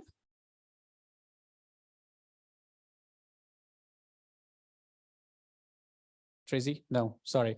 So Tracy, a colleague who's working with D3 and is supporting the Zanzibar Ministry of Health, have embarked on a journey as well to develop a data governance framework with the adoption of the Health Data Protection and Sharing Act. And it's led by the Ministry of Health and in collaboration with all the implementing partners. And also they are working on sort of sharing those lessons between Zanzibar and Kenya. So I think learning has to be an important integral sort of component of how we move forward and share between countries. Indonesia, a whole of government approach, building on the health data principles and focusing on promoting equity and building trust. I think Steve mentioned earlier, do we need to really think about, and this is my confusion, do we really need to think about, is it a governance framework or is it a trust framework that we need to develop? We need to establish that trust between partners in governments and ministries of health so we can all work together. Korea, again, sort of the next level, they're using machine learning and artificial intelligence to collect data and analyze that and to identify where there could be potential breaches, not when breaches happen, but where could be potential breaches and how they can sort of map that before they even happen. So identifying, sort of some registrations of clinics that are done by business houses, and is there any sort of loss of data? So really using technology to improve looking into the future and designing systems based on that. So we try to put together across the data journey from the sort of left and right, if you'll see, from the collection to sharing and reuse. And these are examples from different countries. On the left, you'll see, for example, in the US, whenever you go to a health provider, you have to sign a consent form. Not every time, but for the first time. And then your data is recorded in the EMR system. And that consent form gives the permission for data to be shared for public health use.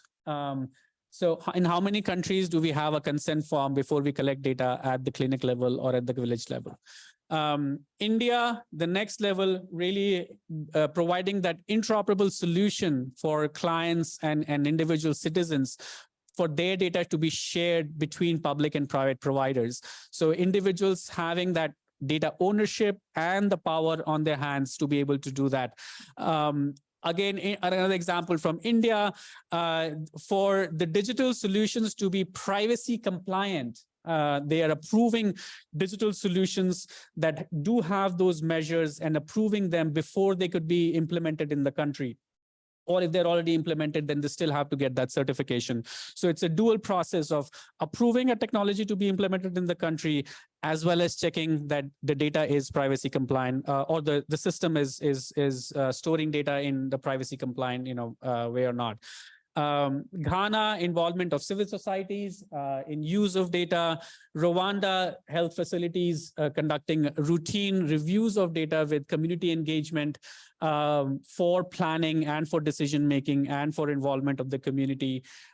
In South America, we see another example of involving the NGOs and the civil societies in the decision making process. And Korea, excuse me. And Korea, again, working on sort of the next level of implementations of machine learning and AI to identify potential threats for breaches of data or data loss, so they can really manage that situation well. I think key takeaways that today in today's age, digital and data we need to work together. We are not different teams. We are working for the same purpose. If you're designing digital solutions, we need to make sure what data are we collecting? Are we really able to answer the SDG goals? Are we able to measure our performance in the health sector and incorporate that while designing these digital solutions? Citizen engagement and ownership, again, is very essential. Engagement of stakeholders, somebody has to take the initiative, either it's the government or the private sector or NGOs or civil societies. We need to have better engagements. Need to focus on the sort of complete data value chain, from collection to analysis and sharing and use and reuse, and capacity building and awareness that needs to happen. I was talking to our colleague from Tanzania with the WHO to support the interoperability layer at the Ministry of Health. There are only 2 experts that have been trained in the ministry staff. For a country size like Tanzania, only 2 people trained for managing interoperability.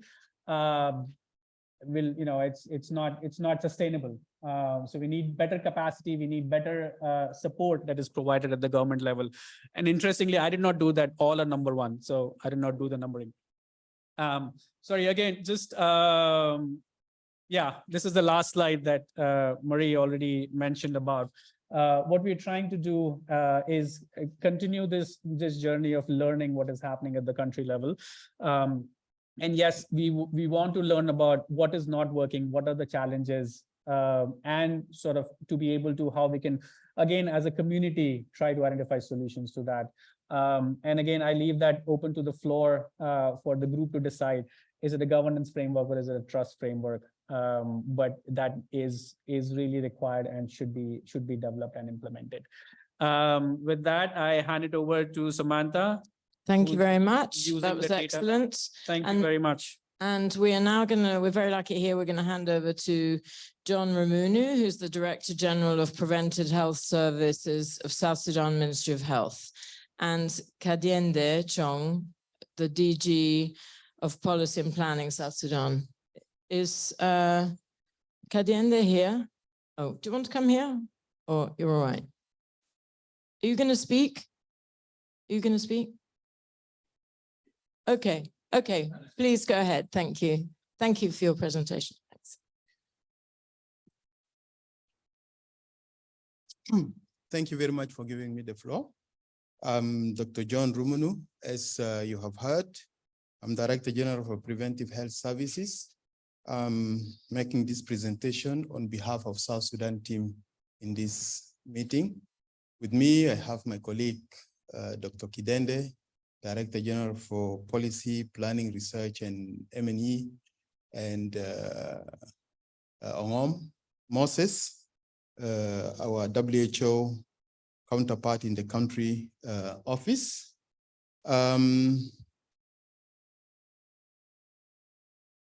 Where do I? Okay. Oh, it's the middle button. It's the middle one. Okay. Okay, this is the outline. Each of those will take like 2 minutes, so I will not spend much time. Okay, for us to talk about data governance in the country, it's really important to give you the background and context of the country. South Sudan is the youngest country in Africa, and I think the second youngest in the world. And starting with demographics and socioeconomic indicators, we had our last census in 2008, and recently we had population survey, which puts the population at 14.2 million. using gross rate of 3.7 from 2008 up to this time. We have been using this for extrapolating population for planning.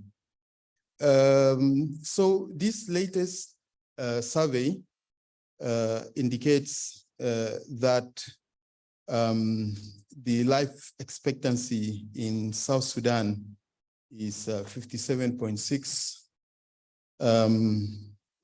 at birth, and females live longer than males. There are 83% of population in rural compared to urban 17%. We have humanitarian situation. Some parts of the countries are under complex humanitarian emergency.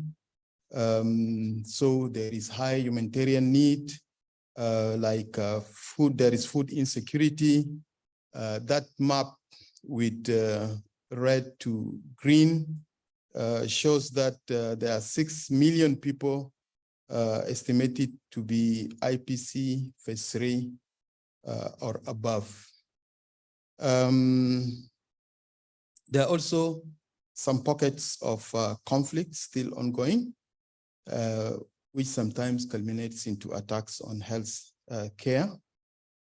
Recently, we have crisis in Sudan, our neighbor, and in the last 2 weeks, we received around 50,000 people, both returnees and refugees and third country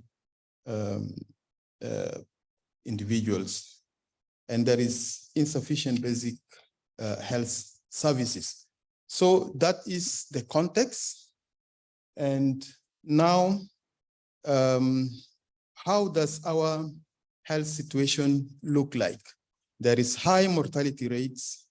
The maternal mortality ratio is 1,223 that out of 100,000 live birth, pregnant women. So let's say out of 100 pregnant women passing through our antenatal care, 2 of them will die. And infants born, 7 out of 100 will die in their first year. And under 5 children, 1 out of 10 will die. So the health indicators are grim. And probably this is due to the poor coverage of essential health services. And like the Universal Health Coverage Service Index, we are actually the second lowest globally. And disease burden is so high, 19 neglected tropical diseases, 3 diseases, malaria, pneumonia, and diarrhea, contribute to 77% of OPD cases in under 5 children. And there is high malnutrition rate, low immunization coverage, poor health service performance, and challenges across all system blocks.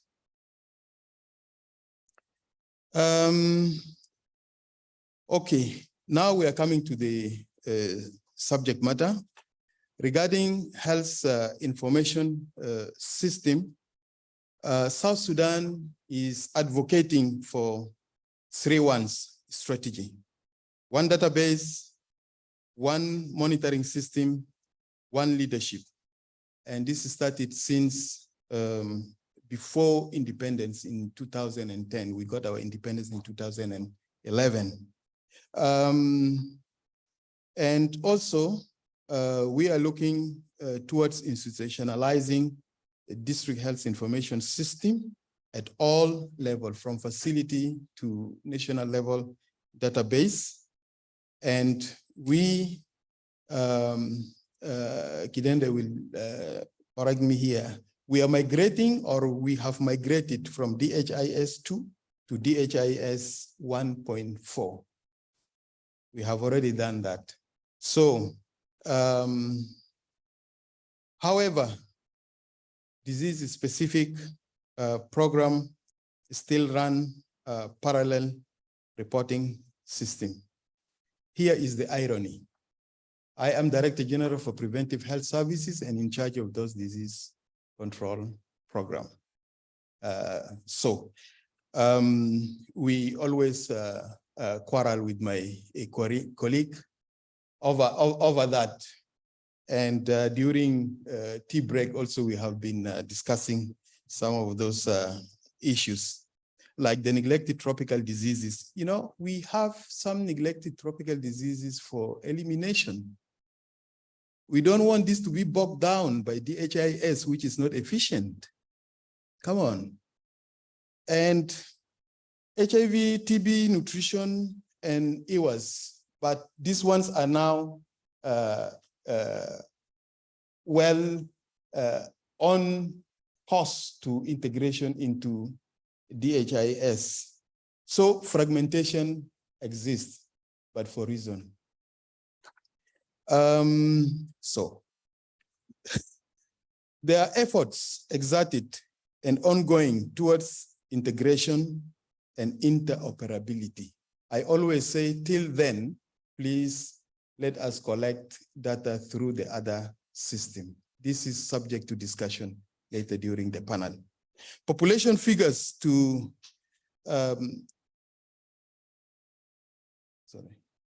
population figures to derive national estimates of key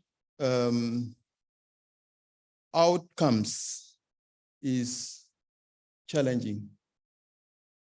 I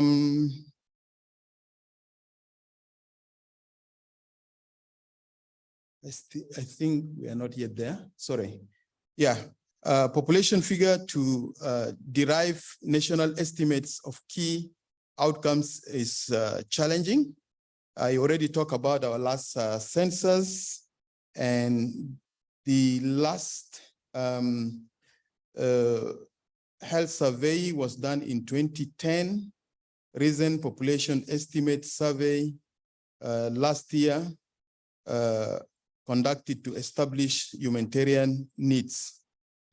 There is Civil Registration Act in place, but still we have limited rollout of birth and death registration. Progress and performance reviews are not well institutionalized, but again, programmatic reviews are happening, of course, to be able to plan and to secure funding and so on, like for HIV, AIDS, malaria, TB, IDSR, neglected tropical diseases, and nutrition. Okay, with regards to health information system governance, our topic for this session,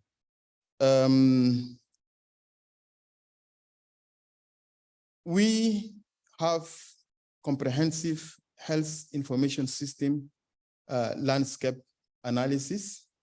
We have done that, which reveal a lot of challenges, but also it portrays some best practices and recommendation for improvements. We develop a health sector policy and health sector strategic plan. Congratulations to my colleague. Sorry. Congratulations to my colleague Kidende and the support from WHO. And this provides a framework for governance, regulation, health information system programming. This was not there before. So I think we are progressing well in that regard.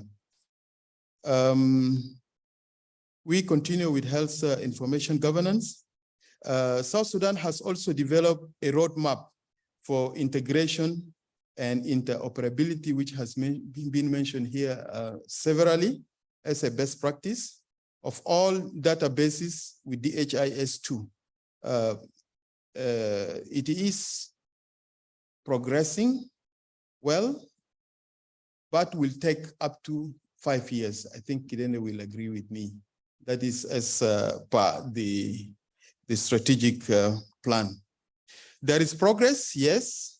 There is integration of EWAS, which is ongoing now, and multi-sectoral nutrition information system is also in the process to be integrated. What are we planning? There are plans for ODK, for polio, COVID-19, and TBR. DATIM, DHIS2 for HIV, and ELMIS. What are we doing at the moment? We are also doing advocacy and resource mobilization to implement the 5-year integration and interoperability health management information system roadmap. What else are we doing?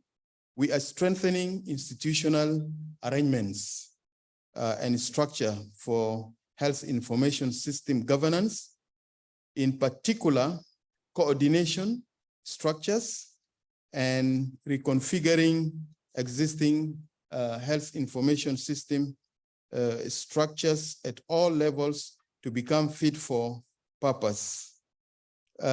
Integrating of human resource and reorientation of health management information teams at all levels, starting from where data is collected from community to health facility, the county. We don't have district, but we have county, state, and national level. Data generation, collection, analysis, and use. Regarding collection, mainly paper-based, all community and primary healthcare facility levels and hospitals are using paper-based data collection.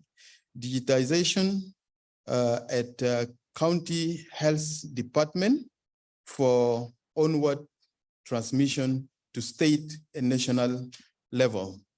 What are we doing regarding monitoring? We are monitoring the system through completeness or for completeness, accuracy, timeliness, and feedback.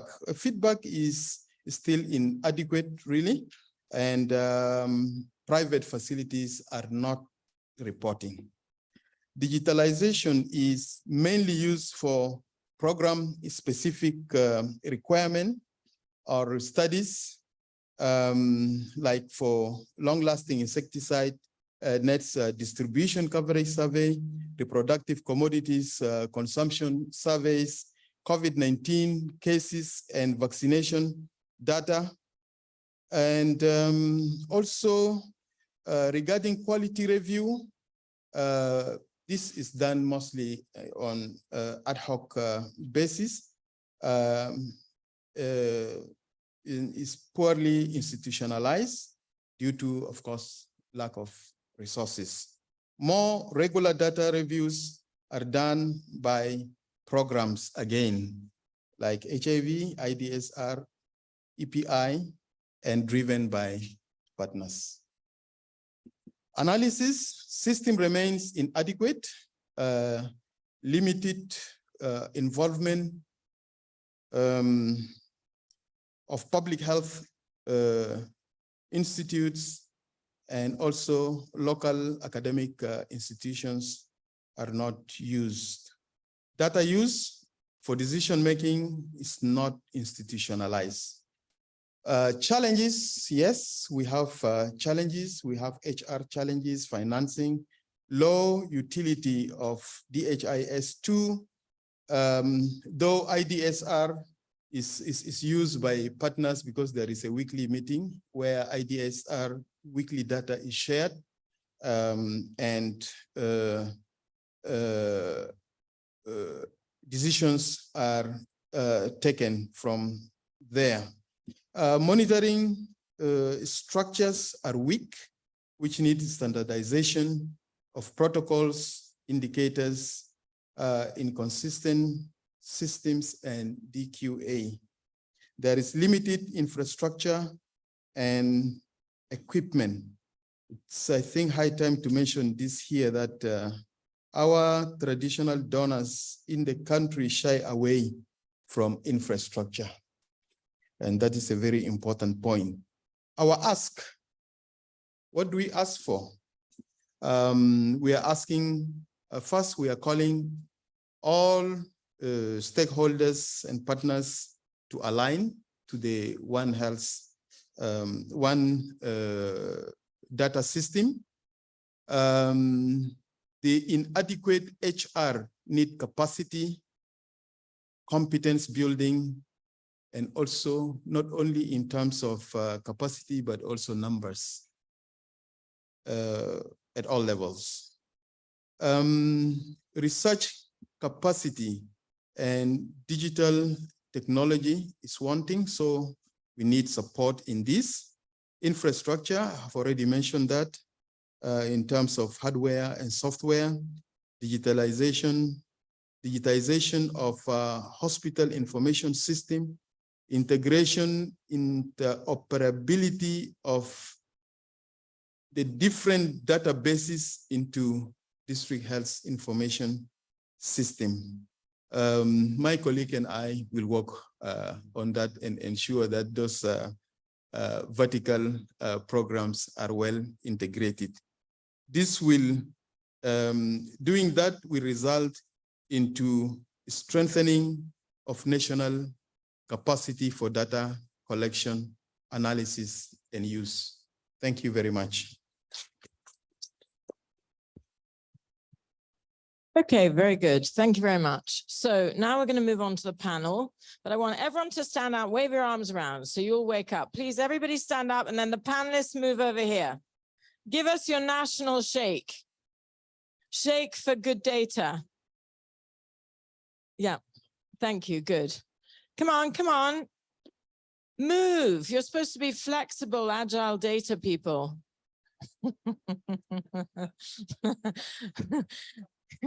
Yeah, come on, swing it. Look at Cameroon. They're really swinging their hips. Okay, very good. Also, remember that we have social media for everyone online. Please wiggle online as well. And we have health, hashtag health data, hashtag invest in data. Also, if you're doing social media, if you hear some wonderful quotes, please comment, share, so we can get the discussion going. Thank you. Panelists, where are you? Keep moving, everyone. Until the panelists are seating, I want to see, are you all moving? Come on, Sudan. South Sudan. Oh my God, sorry. Sorry, South Sudan. Give us your southern wiggle. Come on. Excellent. All right, thank you. Good. Who are we missing? Tanzania. We have Tanzania. South Sudan, Cameroon, Pakistan. Where's Pakistan? Come forward. Thank you. And then we have a couple of colleagues online. Yeah, we've got Uruguay online and the Maldives. So very good. Okay, excellent. Right, without further ado, so this is the panel.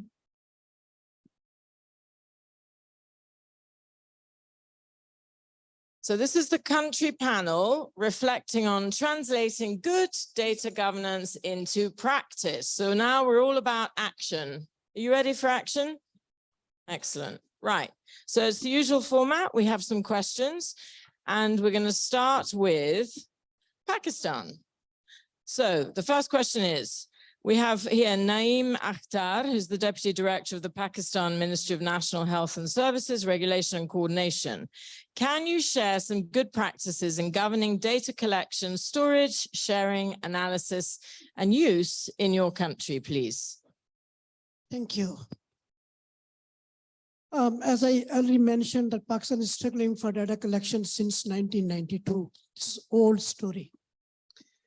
This system was upgraded into a new health information system based on the DHIS protocol and rolled out across the country in a phased manner in 2005.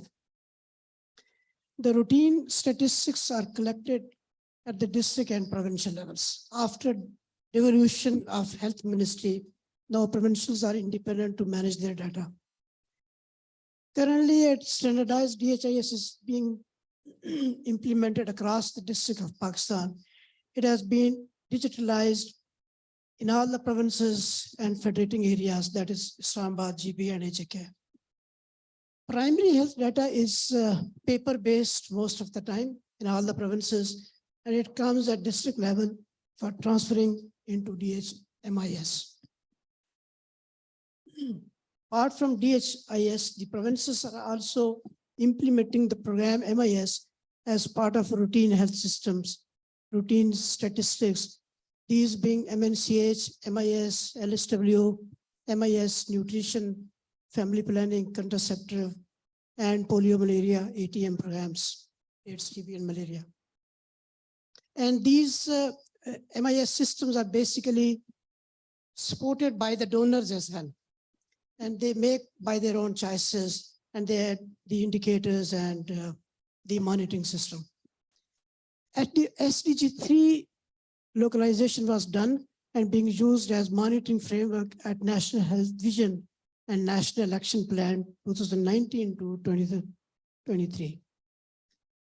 Digital reporting and monitoring system for SDG 3 at national and provincial level has been also developed. USC indicators are also circulated annually through estimates. USC indexes circulated for national, provincial, and district level. We have other data sources, that is PDHS, MIS, MIC, NHA, UN estimates, and UHC service scores. Over to you. Great, thank you very much. And now we have an online presentation from Ima Leon, who's the Information Systems Director of Uruguay, Ministry of Public Health. I think there may be a translator. Am I correct? Yes, you are correct. I'm here.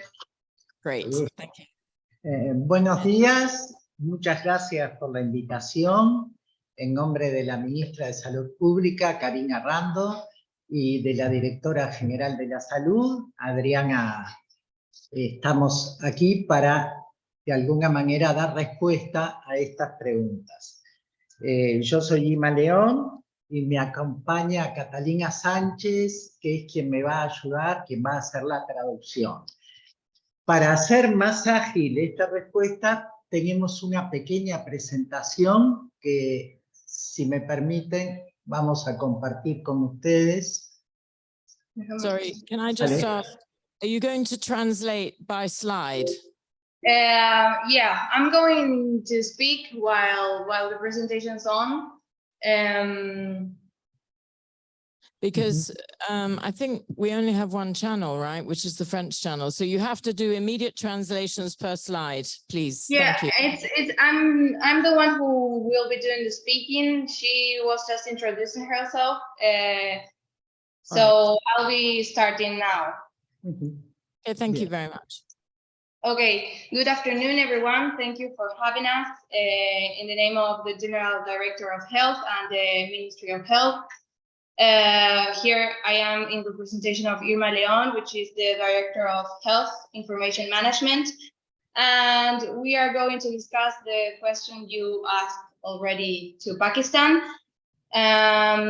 For those of you who are not familiar with Uruguay, here we lay some generalities about our country. It has a population of 3.5 million people, and 14% of the population are over 65 years old, which is something to take into account. It has the highest literacy rate of Latin America and a mild climate with no big natural disasters. Regarding the first question, to collect and process data in order to track and report on the progress of the SDGs, Uruguay utilizes information systems as data source, which have high coverage and were originally designed for other purposes. Here we see an example on screen. Moving on, Uruguay uses the following data sources for tracking those SDGs. Going from left to right, on the first image, you see the information systems for the compilation of vital statistics. On the middle, you can see information systems for health surveillance. And on the right, you see the National Electronic Medical Record System, which is the systems we use to collect data. The information systems used are as follows. They are divided in vital statistics and health surveillance. For vital statistics, we have electronic live birth certificate, which covers 99% of births. It collects social demographic and clinical information of the newborn, mother, and the father. We have perinatal computerized system, which covers 97%. And it collects data of pregnancy, monitoring, childbirth, and immediate postpartum, and electronic death certificate, which has a 99% coverage as well, and collects social demographic information of the causes of death and place of death. Regarding health surveillance systems, we have the health surveillance system, which universally records diseases and events that require mandatory reporting, which is there the name, SG de Visa, and the vaccination information system that provides universal coverage about vaccination. These systems are used to generate indicators that are reported annually. It's an annual report. All these data sources mentioned are undergoing continuous improvement to fulfill various governance functions of the health authority. The electronic death certificate, which improves the recording of the cause of death, the perinatal computerized system, which improves the incorporation of a web-based system that enables real-time registration during pregnancy, monitoring, and childbirth, and the other two that are surveillance systems that target the development of the interoperability between the systems, strengthening the real-time analysis of the capabilities.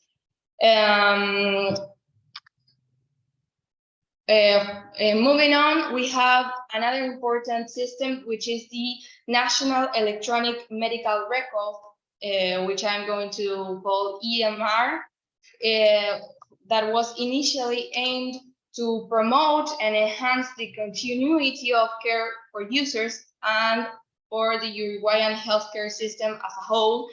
It achieved this by unifying and making available all clinical information of the user in the event of healthcare assistance.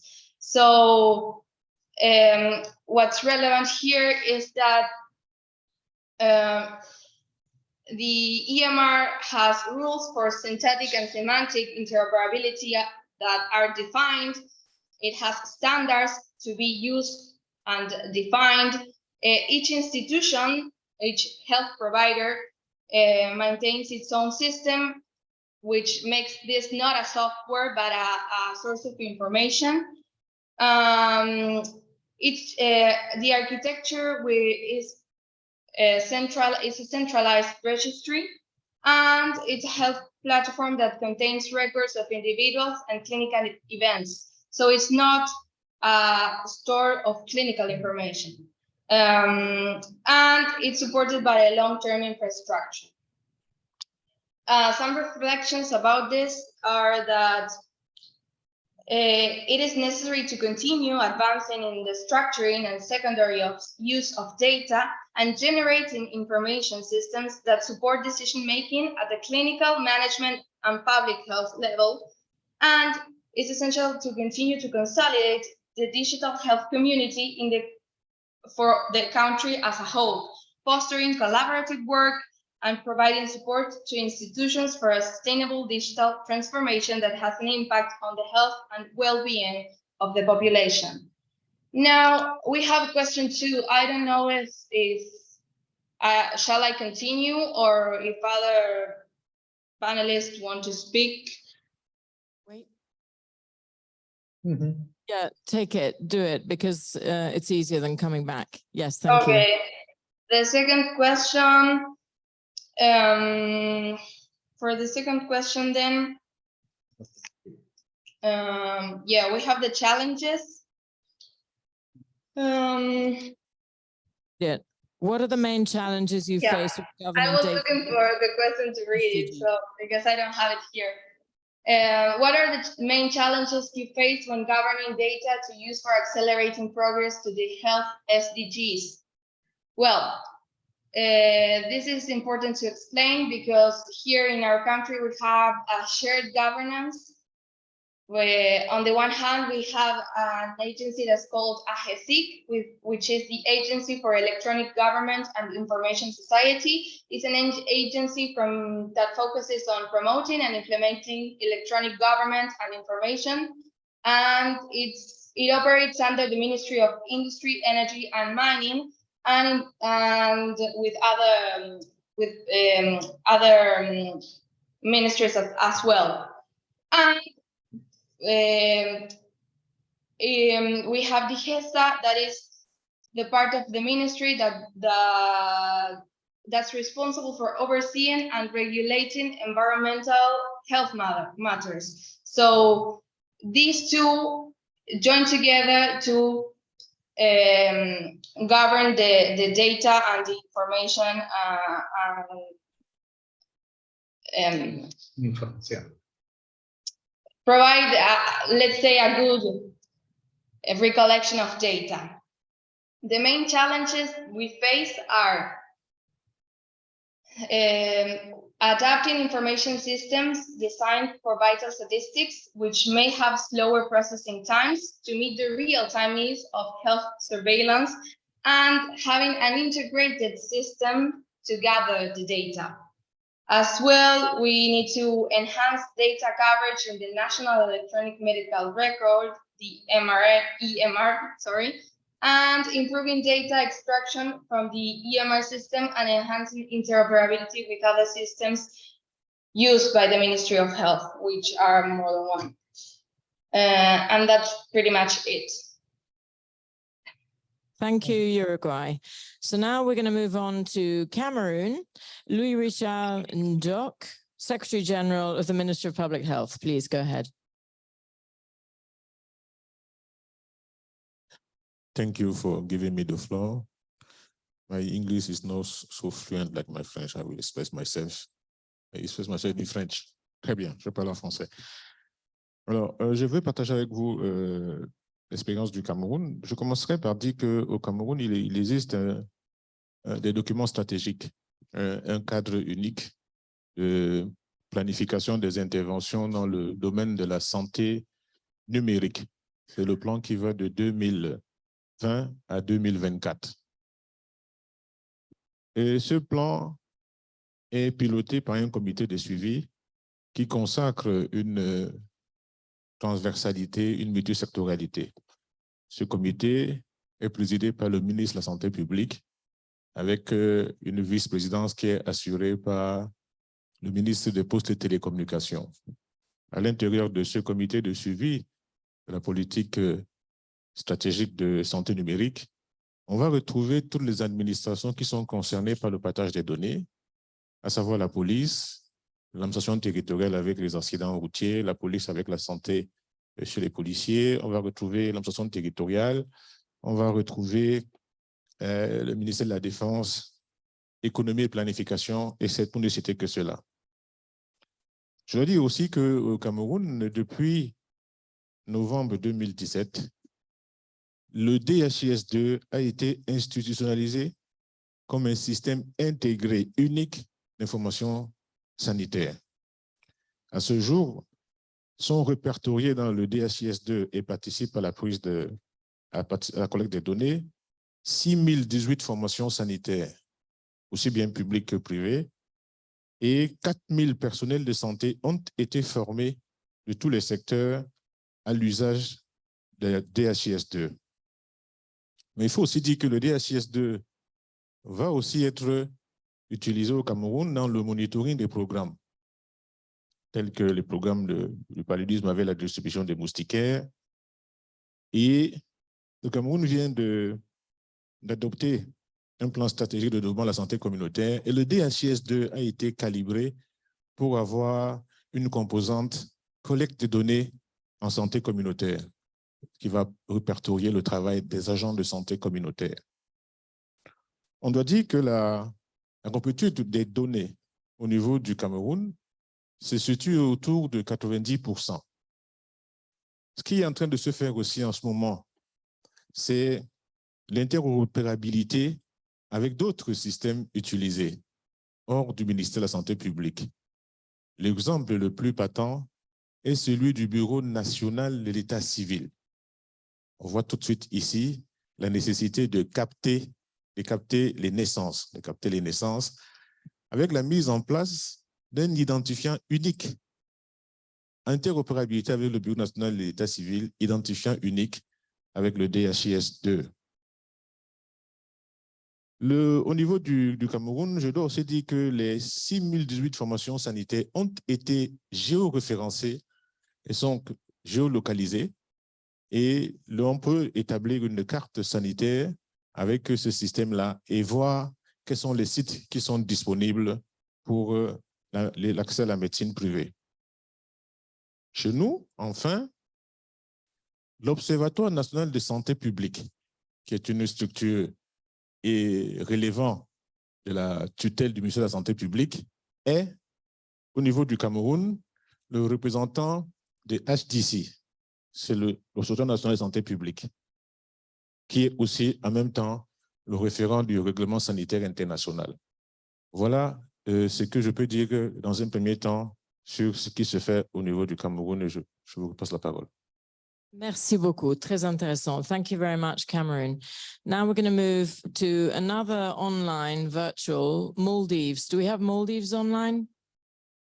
Les Maldives. Okay, great. So it's Fatima Sharma, who's the director of the Ministry of Health from far away in the Pacific. Okay, so Indian Ocean. Sorry, I'm showing. It's far away. So we appreciate very much that you're online. Thank you, and thank you for this opportunity. I just want to ensure that all of you are able to hear me loud and clear before I proceed. Yes, go ahead. All right, thank you for the confirmation. So I'm going to start with talking about data governance in general. So if we think about that in the context of MODIS, we actually have what we call as a National Statistical Council, which has been enacted under the MODIS Statistics Act. And Ministry of Health is actually a part of this important council. But bear in mind that our Statistical Council is very young. It's very recently formulated. In fact, it has been less than 2 years since it came into effect. So we are still trying to navigate on how to leverage on this Statistical Council and learning how we can really govern the national data framework by utilizing on this council. But I would like to highlight that one of the key roles of our National Statistical Council is to act as an advisory group for strengthening the national statistical system. And this is something I feel like could be considered as a best practice because we know that the statistical requirements is not specific to one sector itself. It can cross-cut multiple sectors. So even if we look at the SDGs, we know that for a fact that goal number 3 of SDG is what we call as the main health goal. But we know there are other goals that is part of the SDGs that still has indicators and targets that can have an effect on our sector as well, the health sector as well. So having a National Statistical Council that can govern the national statistical requirements helps us to harmonize the data requirements and also helps us to communicate with different line stakeholders, including the civil sector and including the private sector as well. So we are really hoping that this is a really good start for MODIS. Now, shall we narrow it down to talking about the health sector itself? So if you look at the health sector itself, we are currently in the formulation of a steering committee to govern the health data in terms of the digital health initiatives that is being done in MODIS. And one of the first activity we hope that this National Steering Committee will be undertaking is the development of the MODI's first digital health architecture blueprint, which is in pipeline for this year.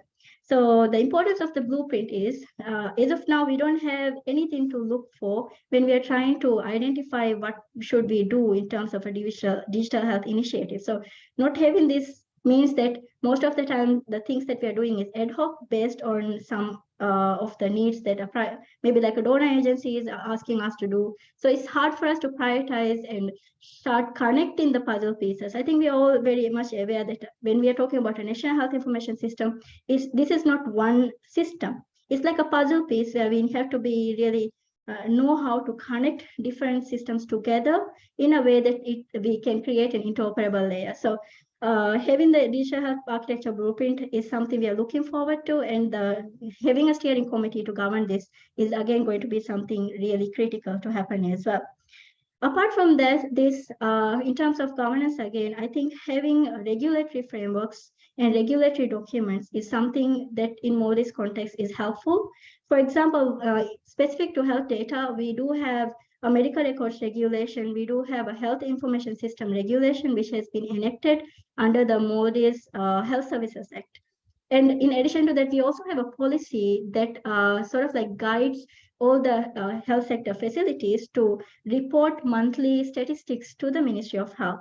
And this has been really important document for us because we can actually use this to demand even the private sector to send us some data from them on a monthly basis, things like outpatient statistics, inpatient statistics, that we can use it for our national statistical reporting, especially in the health sector. So I think having like regulatory frameworks is, in addition to having steering committees, is also quite important if we are talking about health data governance or data governance in general as well. In addition to this, one of the common practice used by the Ministry of Health is that whenever we start a new digital health initiative, we really try to identify the stakeholders and we really try to converge them. We try to bring them together. And when we try to do that, we realize that most of the time we are not aware that there might be similar projects happening, but we are not well informed about that, something that we should really work on improving going forward in time. But when we try to really navigate and try to talk with them, bringing them together and form a core team, we can really understand their needs, and we can try to usually communicate and negotiate that we can actually have one solution that can add or sort of like capture their priorities and their requirements as well. One example could be the MODI's Electronic Immunization Registry, a project we did last year when we tried to communicate with the Health Protection Agency's National Immunization Program and the health facilities. We came to know that there is also another consultant, an international consultant focused for immunization, who was also working in improving the national immunization workflow or the health information workflow with regards to immunization. And we also had a digital health consultant coming from WHO side as well. So when we brought them together, we sort of brought their specific health or expertise into it, things that we lacked. So we were able to share their technical expertise, as well as we were able to share the fundings and other resources. So bringing them together is something that is really important if you're doing some project, especially at a national level. So rather than having silo systems, we can have one solution that can cater to different agencies' requirements as well. So all in all, we from MODIS are actually committed to working towards the strengthening of the data governance, especially health data governance mechanism in our country. So I just wanted to keep it as simple as possible. Thank you. Thank you very much. So Fatima from the small island states, so it's very important that they're represented as well. Thank you very much. Right, we're now going to move on to South Sudan again. This time we have John Ramunu, who's the Director General of Preventive Health Services. Sorry, sorry. It's getting late in the afternoon. Sorry, sitting right near me. Kadienda Chang, sorry, Director General Policy Planning, South Sudan, Ministry of Health. Thank you. Thank you. As you have heard, I'm Kadienda Chang, the Director General for Policy Planning, Research and M&E at the Ministry of Health, the Republic of South Sudan. As we have heard through the presentation earlier, and my point here to share what we think has been our good practice in terms of data governance, collection, sharing, and so on. I would like to express the fact that given the environment we are actually operating in, we have had to do that comprehensive assessment of the reporting landscape in the country.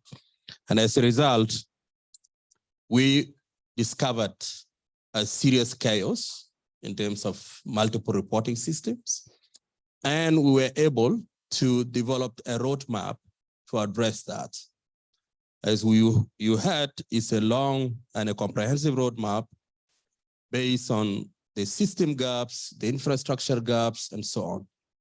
So, but more importantly, we started to look at the governance aspect. So basically, we have been able to review and update the governance framework documents for the health information system.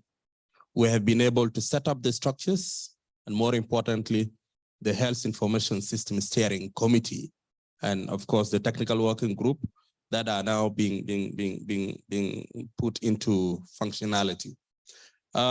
With regards to the element of how does it feel to ensure the governance in a context like in South Sudan, I could really say the fact that data is now being said the new oil. Data is everything. We could see a lot of competition with our partners for the data. And that's one reason for all these multiple reporting systems. You could see the need for us to address whatever concerns they have, but also be mindful of the implications. I have been hearing elements of trust and so on, but in the real sense, it's beyond the trust. Because we could see references being made to the data that we do produce. So when we are collecting the data, definitely we have been making sure that where the data is generated by the health workers. So we do periodic orientation. We also train the data collectors. And I mean here at our health service level, we have from the community to the primary healthcare unit, which is the lowest facility level. We do use, of course, mostly the paper-based, but we, based on our roadmap and what we are now doing, we are also rolling out the DHIS2 for the facilities from the primary healthcare center to the hospital level to report directly, and indeed they are. Here, we also ensure that when the data is being shared, there is a limited access given to the data viewers. However, those that enter the data, of course, you have the access to enter the data, and definitely the data users are mostly given the viewer access, which is a limited access. This is key as well because for data protection purposes, it is key, and we have seen some good practices there. We have also put in place data quality assurance mechanisms. So we periodically, we are supposed to biannually do it, but mostly we do it at least once annually because of the limited resources. We carry out a comprehensive data quality assurance process across the country. We have also been able to make sure that whenever we are handling non-routine data, for example, the survey data, the research data, there has to be an ethical clearance that is provided, but we make sure that also for the collection of the data, there has to be an informed consent that is actually being obtained. We have the SOPs for reporting, and that one includes clearly who does what and at what level and by which timelines. We have also managed to put in place what we call the performance monitoring teams in order to institutionalize the data analysis and data use, whereby we on a monthly basis are able to have an opportunity to discuss and provide a feedback that has to go beyond the automatic or auto-generated feedback that comes when there is an outlier in the system. Here, we also have seen the importance of disaggregation. In South Sudan is a country that has all the challenges that you can think of, being natural or man-made. We have been having our conflict. We have been having flooding in the country for the last 4-5 years now. Most of the health infrastructure is completely affected, either by the war or flooding. So we had been trying our best to enter the data, to disaggregate the data in order to reflect, you know, the impact of the health services that are being provided. Lastly, we also do regular trainings of the data collectors to address, you know, the gap that is there in terms of skills and knowledge. However, we have managed to do a lot of work with regards to interoperability and integration of the reporting systems. So as mentioned by my colleague earlier, in fact, the only remaining component is the IDSR. All the disease programs, TB, malaria, HIV, including EPI or vaccination program, and then RAMCA, as well as the nutrition, they're all actually aligned and are using DHIS2 as the source and as the reporting system for the whole country. We are in the last stage of, you know, installing the IDSR module for the DHIS2, and therefore transitioning out from EWAS. We shall be using the DHIS2. One key important thing we have been very proud of is the use of the DHIS2 to conduct surveys. And currently in country, we are doing distribution of the LLINs, and we have, through our own efforts of our own teams, actually created an interface, and we are currently using the DHIS2 for digital recording and reporting of the LLINs distribution with a clear dashboard. So at any given time, we could see which location is doing good, which location needs support, and so on. We have done that also with the survey on the reproductive health commodities consumption in the country. And we have also been doing that for the COVID-19 vaccination, as mentioned earlier. The only remaining component which we are also trying to look at is the ELMIS, which is the next module we are going to look at.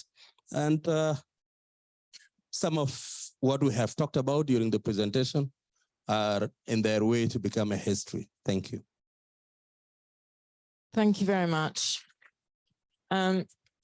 So now we're going to move on. Just checking. Okay, we want to leave time also for discussion. We have one other question. So Tanzania WHO office, we have El Bahati Akiyu, data officer. Thank you. And if we can keep it concise and exciting, that would be brilliant. Thank you. Okay. Thanks, everyone.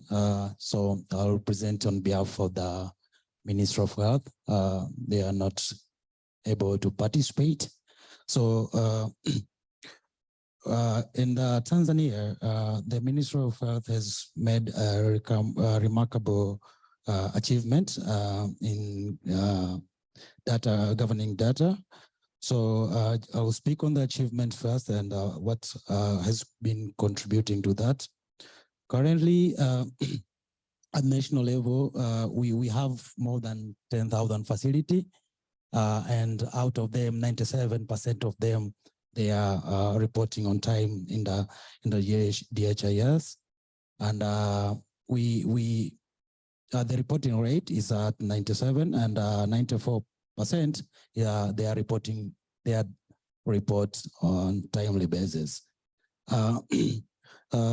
We have seen the improvement of the quality of data, which has been improved from 43% in 2016.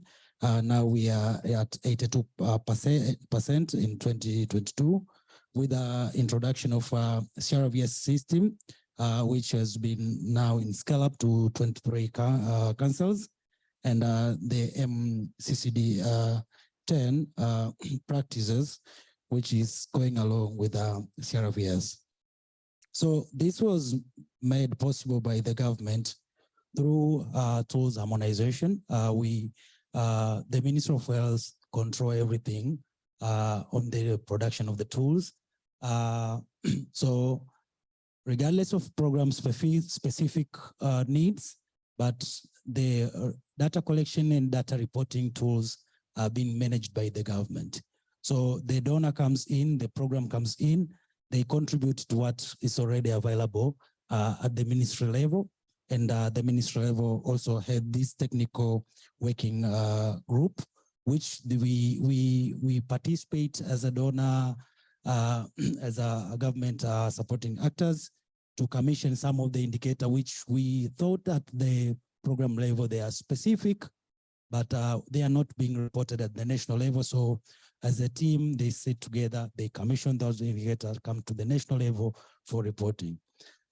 So this is made possible by updating these key government documents. We have Health Sector Strategic Plan 5, which is being implemented, but also we have Health Information System Guideline that is guiding all the incoming health information systems, and this is done through collaboration with the EGA. This is electronic government agencies, which they act as a center for controlling any actor who is imposing new health information system in the country. So the EGA have standards, and each one who will want to implement health information system has to meet those standards, which they are set by EGA. Also, we have monitoring evaluation strategic framework, but also the DQA guideline. And in Tanzania, we have moved far because we have the National Digital Health Strategy that pave a way on how do we want to move on the digital health. But also we had the digital health investment roadmap. And on the SGD3, there are some core indicators which have been adopted by the country, like 16 of them have been adopted, and those one which we will say on the data quality, for now we are at 82%. So yeah, thank you. Thank you very much. So we want to open up to questions, but I'm going to ask one sentence per panelist, right? What are the one key challenge and what can a partner do to help? Okay, let's start with Cameroon as you're next to me.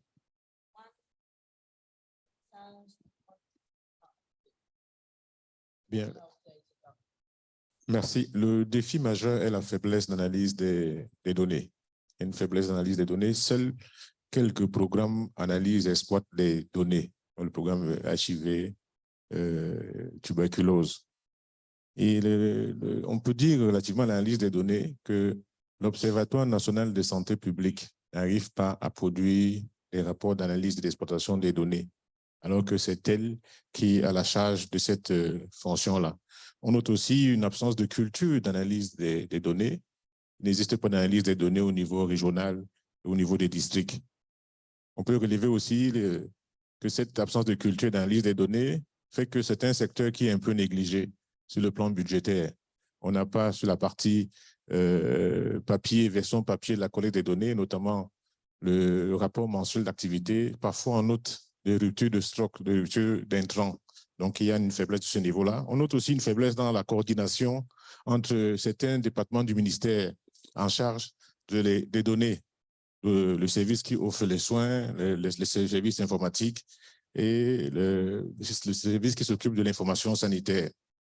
On peut aussi dire qu'à côté de tout cela, il y a une démotivation du personnel parce qu'il n'y a pas d'analyse des données. Ils se rendent compte que c'est peut-être pas si intéressant que ça.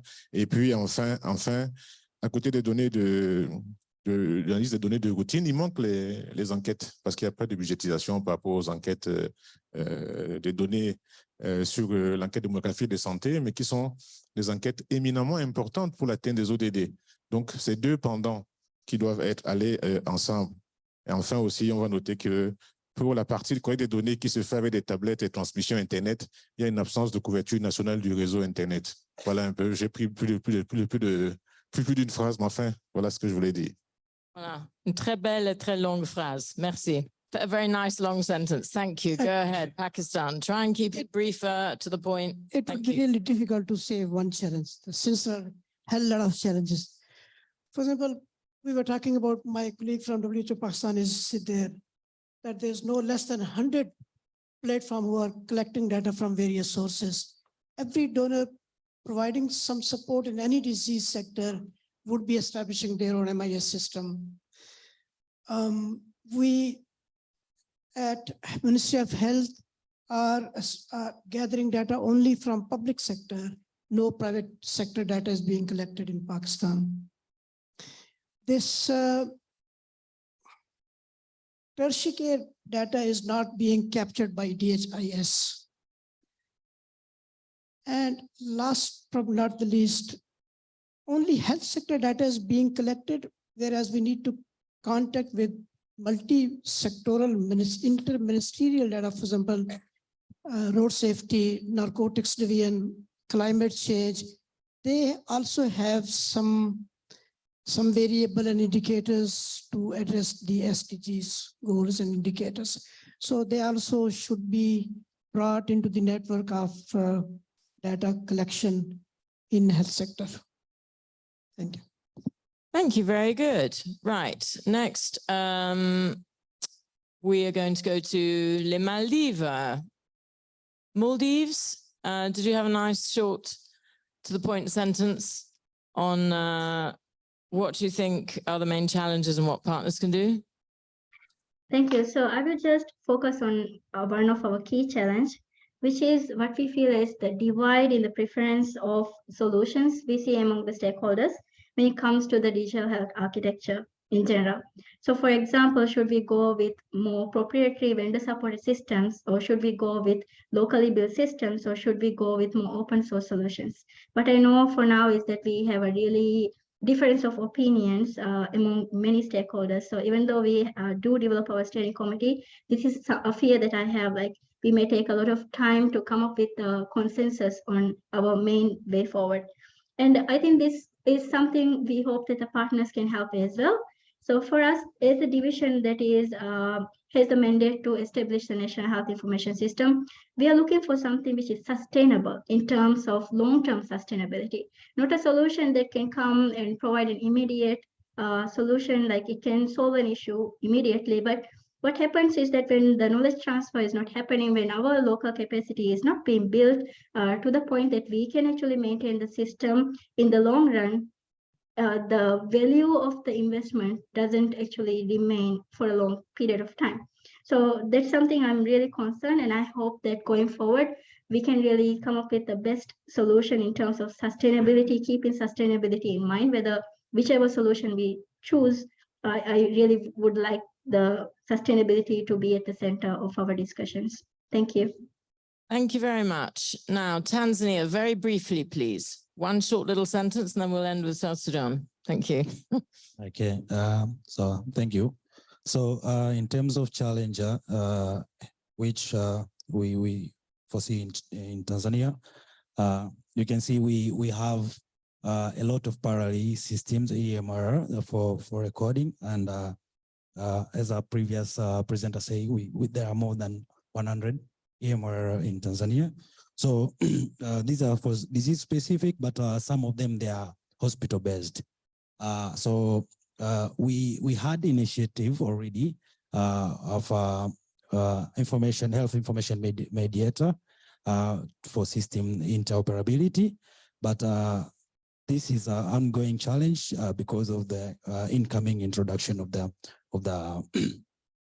these health information systems. But also the other challenge, quick as is capacity building on data use and also understanding of these SDG indicators, health-related indicators. So these are challenges which we are working with as a WHO to support the ministry so that we can overcome this. The main support which we thought is needed. For Tanzania, we are rich in data. We have a lot of data which is housed in data warehouses, but there is low operational research which is being conducted. And this is the outcry of the ministry. Operational research. Yes, this is the outcry of the ministry. So the ministry is requiring the support, especially to conduct this operational research so that they can understand these pattern of disease specific, program specific intervention, their performance and service uptake. Yes, on operational research data. The other support, which I think is vital to bring it up here, is to strengthen the DHIS 2 web portal. This is very important because we want the capacity at the regional and district level to be able to use this data. And for now, the initiative has started, but we need more expertise and more financial resources so that this can go down to up to the lower health facilities. Thank you. Thank you very much. South Sudan, over to you.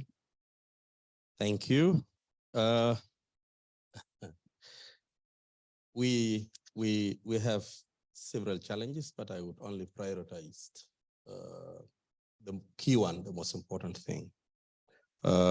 One is the use of the parallel or alternative systems, replacing or undermining the Minister of Health and the principle of being in the driving seat.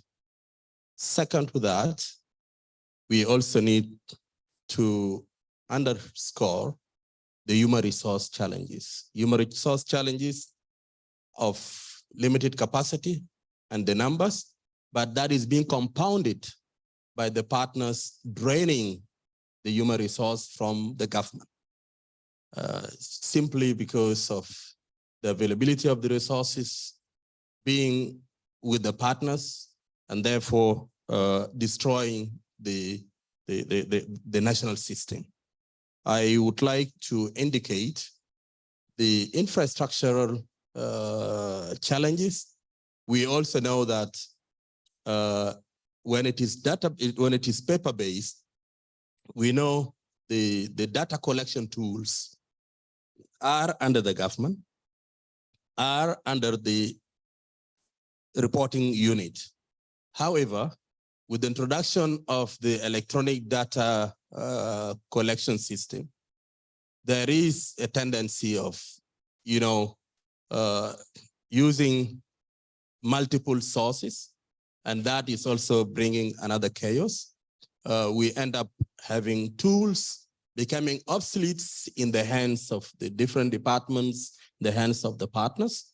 Good example, we use LLINs currently. We get over 6,000 tablets into the country to use for the LLINs, digital reporting, and with the mindset or the wrong perception that they are only be used for that purpose, which is very narrow, the next cycle will only happen 3 years later, when these equipments will even be obsolete.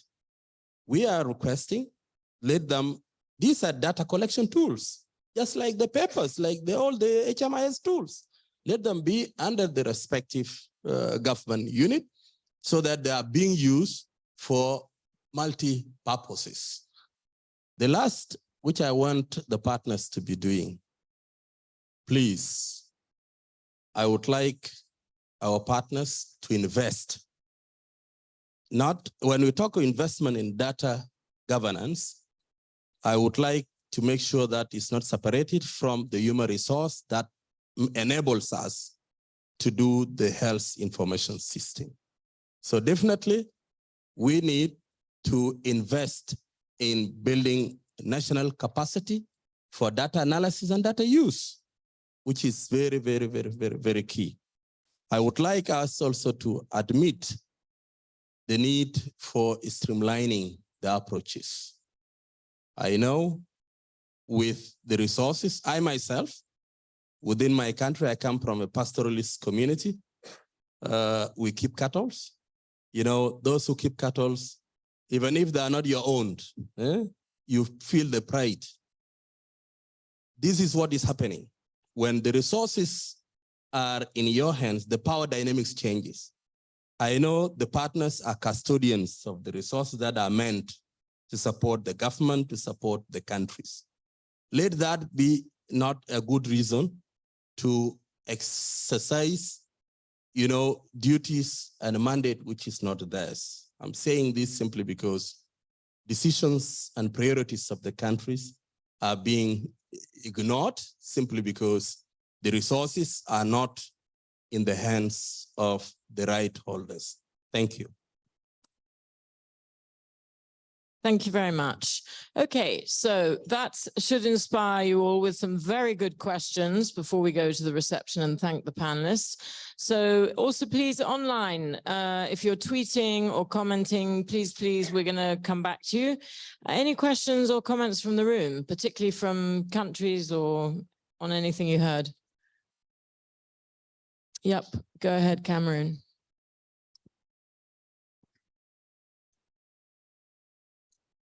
And please, can we keep it very brief and to the point? Thank you. Okay, thank you. My name is Gacho Modeste, working at the WHO Country Office of Cameroon. And understanding the panelists, I want to highlight the fact that to strengthen the governance, the data governance at the level of the country, one aspect which I think is very important is the multi-sectorial approach. When we elaborate a plan to strengthen the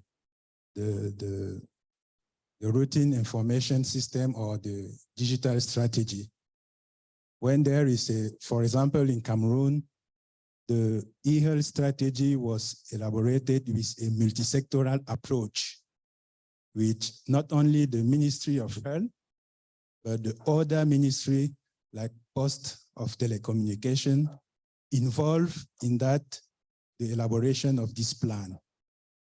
But one more thing is to put in place steering committee, which is multi-sectoral. Because as you know, governance of data involve not only the Ministry of Health, but also Ministry of Post and Telecommunication, civil registration. I want to stay on that. One other aspect is that is related to the partner. When they invest in a country where there is a strategic plan, to use that plan as a guideline. Because usually some difficulty that we have is that when partner come in within the country to invest, they didn't use as it is could be used the strategy plan which is already there as a framework of intervention within the country. I want to strengthen that aspect of multi-sectorial approach in the elaboration of plan, but also to support the country in each aspect of this plan when it is elaborated. That is the point I want to highlight. Thank you. Thank you so much. Go ahead. Sorry, let's just see if there are a couple of other comments in the room because we also have a couple online. Raise your hand if you want to ask a question. Okay, go ahead. Thank you. And short and brief, thank you. A comment that it was on the call from Tanzania about operational research and saying that not just the donors we should look at, but let's also look at the universities because they've got lots of PhD students who would be keen, I think, to do some of the research. But also to us as a community, we also need to document, write up this journey that put us on track to meet the SDG goals. Thank you. Thank you very much. And before we go to the comments, we have another anonymous comment online. I love these anonymous ones. Okay. What is the expert's advice on the use of different digital data systems? Should countries ban new systems? Should they minimize the number of systems or demand the use of interoperability standards from all developers? Who will develop these interoperability standards, interoperability layers for existing systems? Any comments on that? Excuse me, shall I? Yes, go ahead. It is responsibility of Ministry of Health to take care of various donors' demands for establishing MIS systems. But I'm afraid sometimes donors are directly giving funds to NGOs and other departments without consent and even information of Ministry of Health. So we won't be able to have control on all the donors' funds. So only funds which are being routed through Economic Affairs Division or Ministry of Health, we would suggest and recommend that we should take an eye and shall not allow donors to direct organizations to have their MIS separately.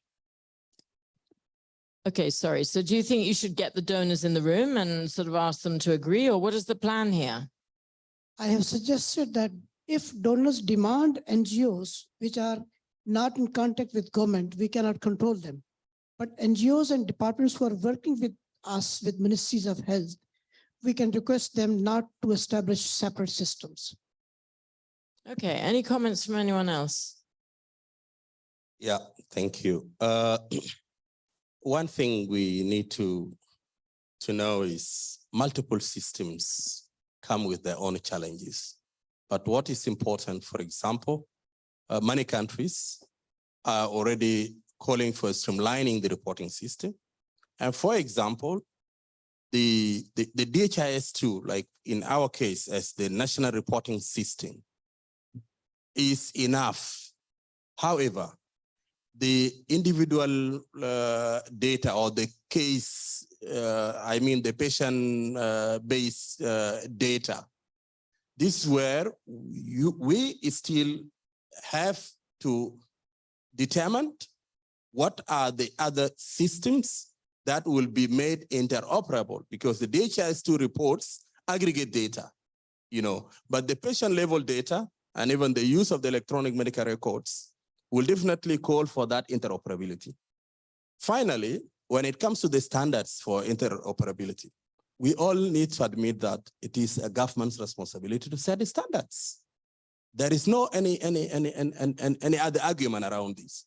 However, if there are limited capacities, if there are limited resources with the government, the donors and the partners have the role and responsibility to support the government to develop the necessary standards.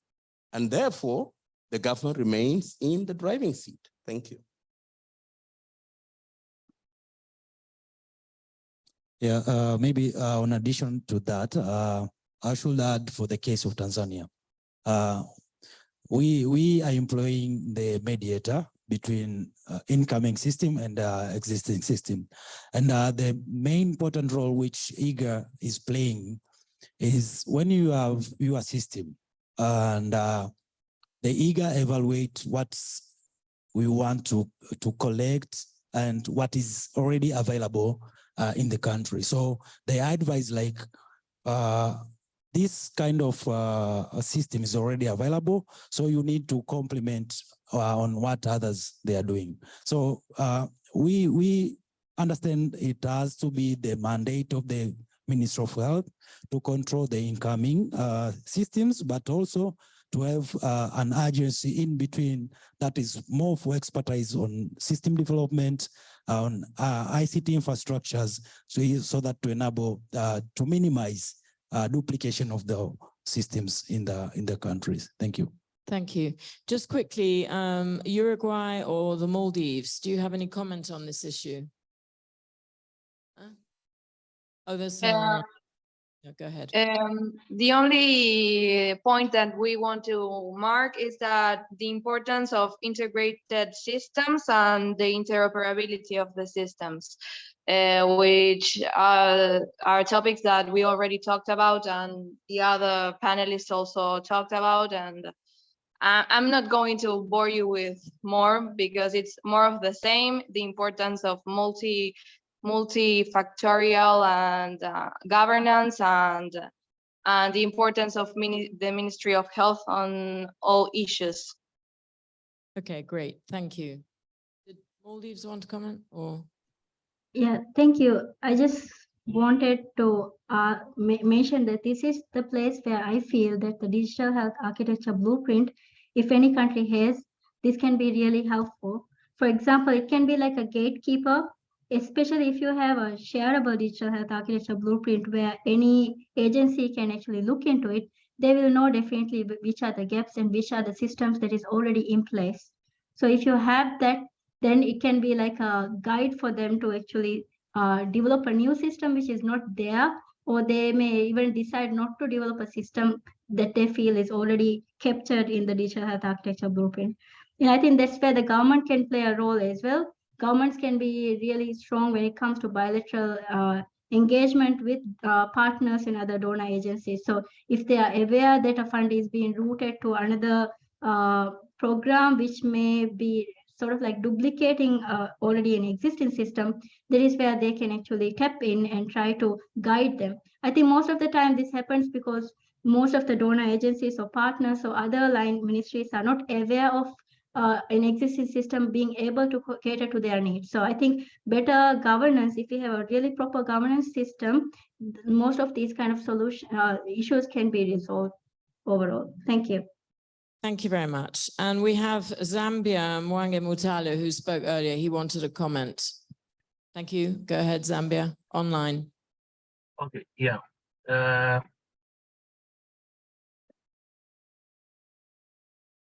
Yeah, so I wanted to just to put up a comment. I think the panel, the people presented, I think that was a good presentations from them. But one thing I wanted to learn from the team, if some of these good practices have been documented for others or other member states to learn from some of these experiences. Because I think a number of presenters did highlight a number of issues that are happening in their countries. But for member states, other member states, are there specific links that we can tap on to read about the best practices that are happening in these member states from their presentations? Thank you. Thank you very much. So they're wanting best practices. Sorry, did you want to comment? We have the private sector commenting. Thanks. Private sector. I don't know which sector I'm from. But yeah, just to add on what has already been said, I think a one-time question, right? Data is continuously evolving and should evolve as public health evolves. Technologies are still evolving and will continue to evolve. So this is what the governance framework mechanism needs to be defined and implemented, that there is a process for every new piece of technology that is coming in the country, goes through the process that Tanzania just described, that India is already doing, reviews if it is part of the architecture, it is required or not required, is it bringing a new addition to the country, or is it we can use existing systems in the country. So that is the process and the mechanism that needs to be implemented in each of the countries and based on the context. So it will be an ongoing discussion and decision that will need to be made by countries and the partners. And it will be an evolving process that will need to be implemented. So this is the governance framework and mechanism that is or should be developed and implemented in the countries that has all these elements in place and advise the government and partners on what should be done. So thank you. Thank you. And as we heard, there's real problems in many countries with human resources and capacity.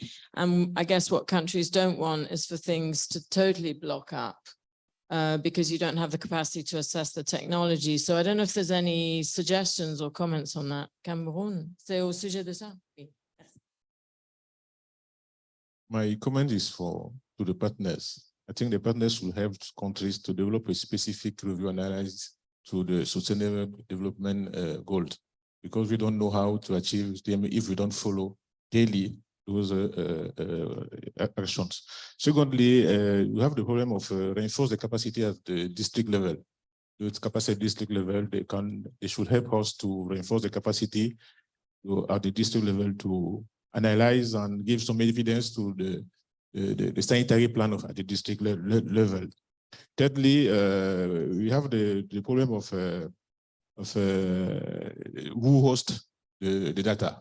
You see, some politics are afraid to notice that their data are hosted in foreign country, you see, and I think you have to look at that, because some country like Cameroon has developed a data center we can host the data. And I think fourthly, the partners should, when they come to help us in our country, they have to use our strategic plan like a guideline. This is some comment I wanted to give to our partners. Thank you. Thank you, Pakistan. I suggest that there is strong need to advocate higher level of Ministry of Health, Planning Commission, Finance Division at every country to allocate sufficient resources for human resource, for equipment and orientation and sensitization to tell them, as you all are sharing information, the importance of having good data for better health is important. So you mean to get donors to have to contribute a percent, or I didn't quite understand. So I don't know. Sorry, can you just explain a bit? Let me say it again. We need to do a strong advocacy at higher level, at provincial as well as national level, to allocate sufficient funds. We need to have advocacy meeting with Ministry of Finance, Planning Commission, and other relevant stakeholders who are responsible for allocation of funds for this data collection system. Any other comments or questions? Because, oh, yes, go ahead. Yeah, thank you very much. I just want to substantiate what my colleague has said in response to the anonymous comment. Kinende already mentioned the fact that multiple systems come with their challenges, and that government is the one that sets standards. And that is true. Just to throw some more light regarding the context in South Sudan, I just want to repeat again that as much as multiple systems come with the challenges, also there were reasons why the multiple system existed. I just want to make this clear. We already talk about our weak system. So the weak system includes all the, the health system pillars, including HMIS. And therefore, those there to solve this problem. and they're still there solving this problem.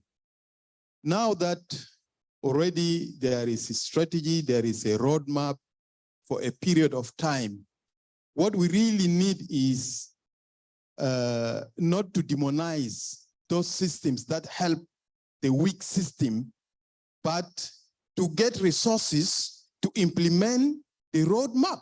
I think this is the point. Thank you. Thank you very much. Okay, so any other comments, either online, questions with this fabulous panel here? Yeah, go ahead. Yeah, okay, maybe one comment as we are advocating for better data use for better health outcomes, and we are seeing challenges having different numbers between the government systems and the donor systems. And as other colleagues just said, this has been complemented by the donor requirement, having a power force, going back to the facility, collecting the information and whatsoever. So my observation or my question will go direct to donors.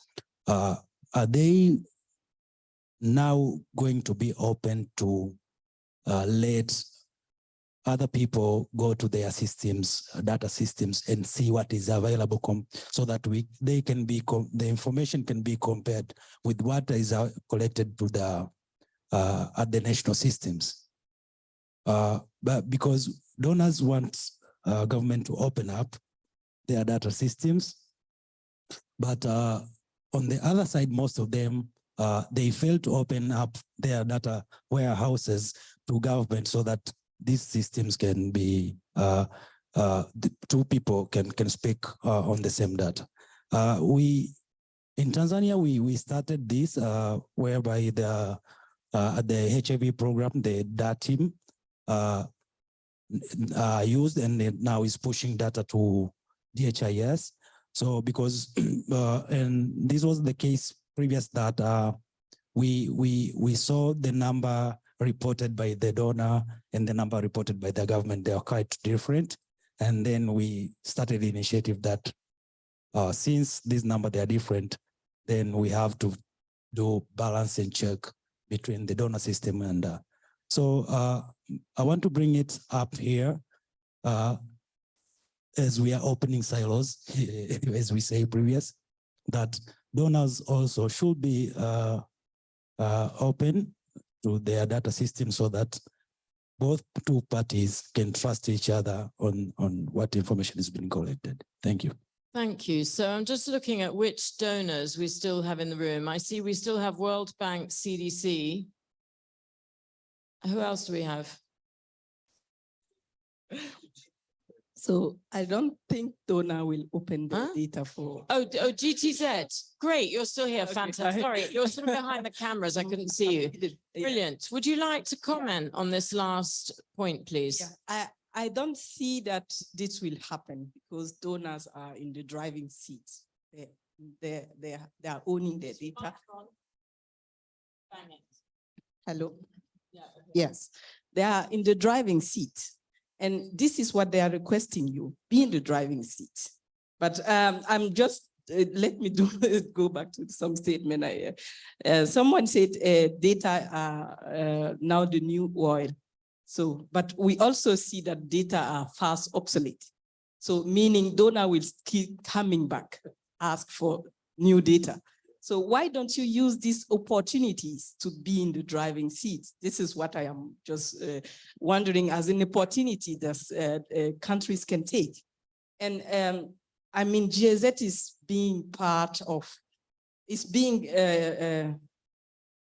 doing a lot of capacity development in many countries for years. So there is a lot of tools that are being offered to countries to develop their skills to be in the driving seat. But there is a lack of taking opportunities. So, and I see that donors are willing to support, and they are developing a lot of standards at global level and trying to bring it in country level. And I see that in some Asian countries, for example, they have taken those opportunities. You see, Ian has been conducting these convergence workshops where countries take the role of defining the national policies, strategies, costing the strategies, and then defining the roles the partners should play. So I'm wondering why we are still here.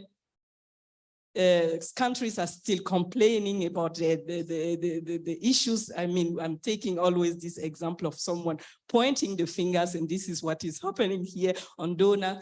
But when you are pointing a finger, you have 3 fingers pointing back on you. So I think that donors should take, donors are there to support. They have expressed this readiness. They have expressed it in many ways. And it's the time now for you to act, to work together with donors and to define your policies and to take ownership of your systems or your, yeah, thank you. Great. So stop moaning and take ownership. What is the World Bank and the CDC saying on this? Thank you. No, for that, I think this this is very rich discussion, and I'm glad we're being candid about the difficulty of some of the issues. I was struck by the comments made from South Sudan.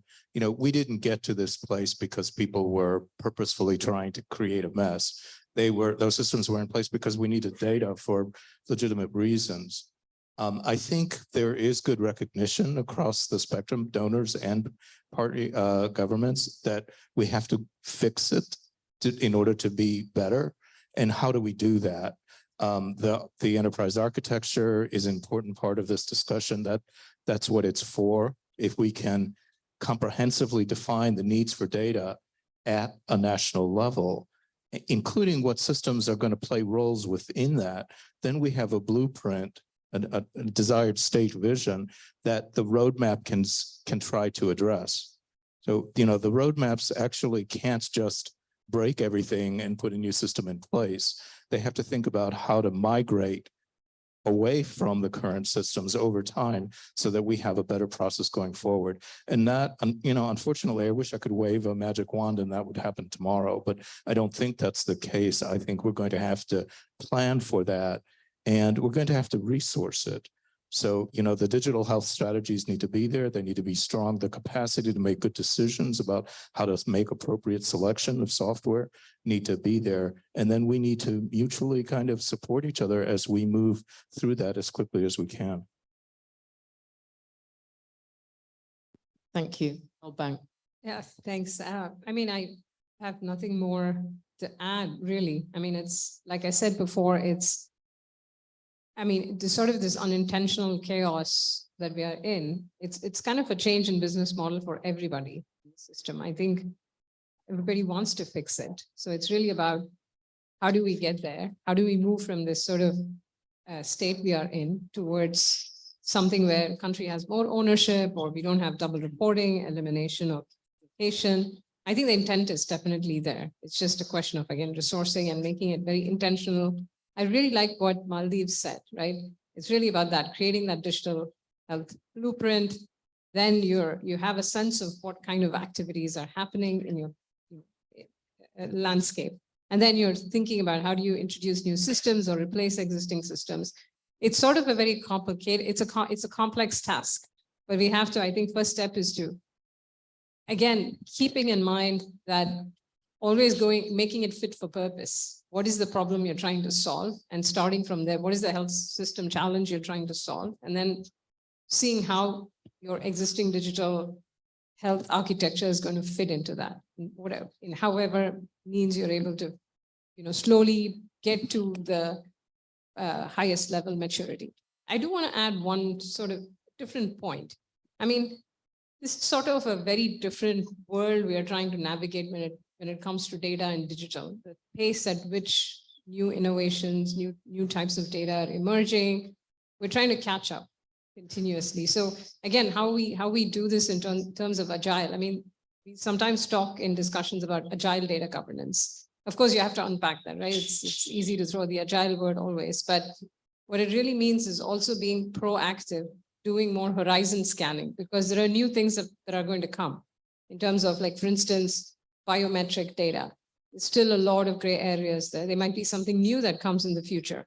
So we have to constantly look at what, in whatever fashion we set up these committees, or it's not about only being reactive, but you also have to be proactive in terms of keeping pace and being aware of what new changes might come and how you adapt to that.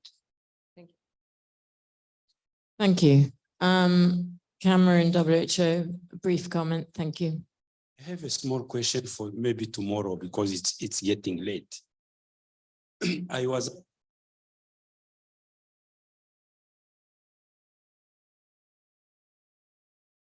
particularly the extremely high material.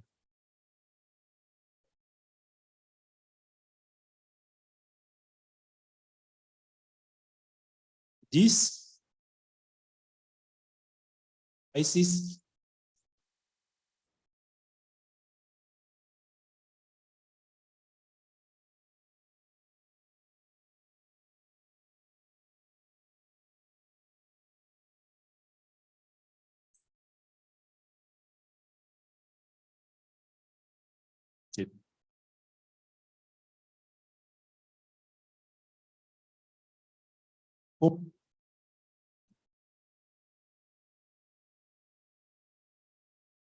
Northeast Nigeria.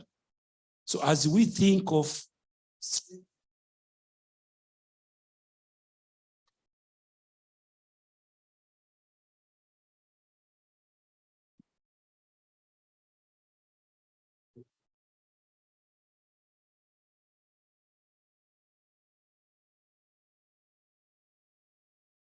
Thank you. Okay, maybe we'll give the last word to South Sudan then, and then we'll wrap up the session. Thank you. Thank you all. First, let me appreciate the spirit of dialogue in this session, and also particularly from the donor and bilateral partners that are here. It is also important to give this feedback. It's extremely important because, as my colleague said here, there are a lot that we desire to hear, because when we are talking of the principles of the countries must demonstrate ownership, we need to have a system that is resilient, that is sustainable. There is no way that system can be owned, can be sustainable, if it is not based or building the national systems. We also want to say, and I want to emphasize on this, and I was hearing my colleague on the other hand, you know, in Africa generally, we know the side roads, when you look at, sometimes when the main road is bad, people tend to use the sideways. But remember one thing, the sideways are always seasonal, are not permanent. And that's why we have to be strategic enough and invest in the main road. The projects, they are time bound. They would come with alternative approaches. They would come with this, but yet soon they will not be there and everything will disappear. So we'll not achieve any sustainability. There is no resilience there. And even the ownership will not be there. Now, as we also look at what my colleague from WHO has said, South Sudan, we have been trying to learn from other member states. The experience we are sharing here has actually incorporated a lot that we learn from other countries. But the context of South Sudan remains more unique. we are not only bottling the conflict, we have been having a serious flooding continuously for nearly 5 years, whereby almost 70% of the country has been underwater, which you will not get in the other places combined with the conflict we are in. However, we are also trying to let our donors and our partners, please listen to us. We are but a place to tell you how you can help us. Instead of you thinking how you can help us. That's the simple thing. Otherwise, we are ready to learn. We are ready to look into what can work better in our context. Otherwise, thank you very much.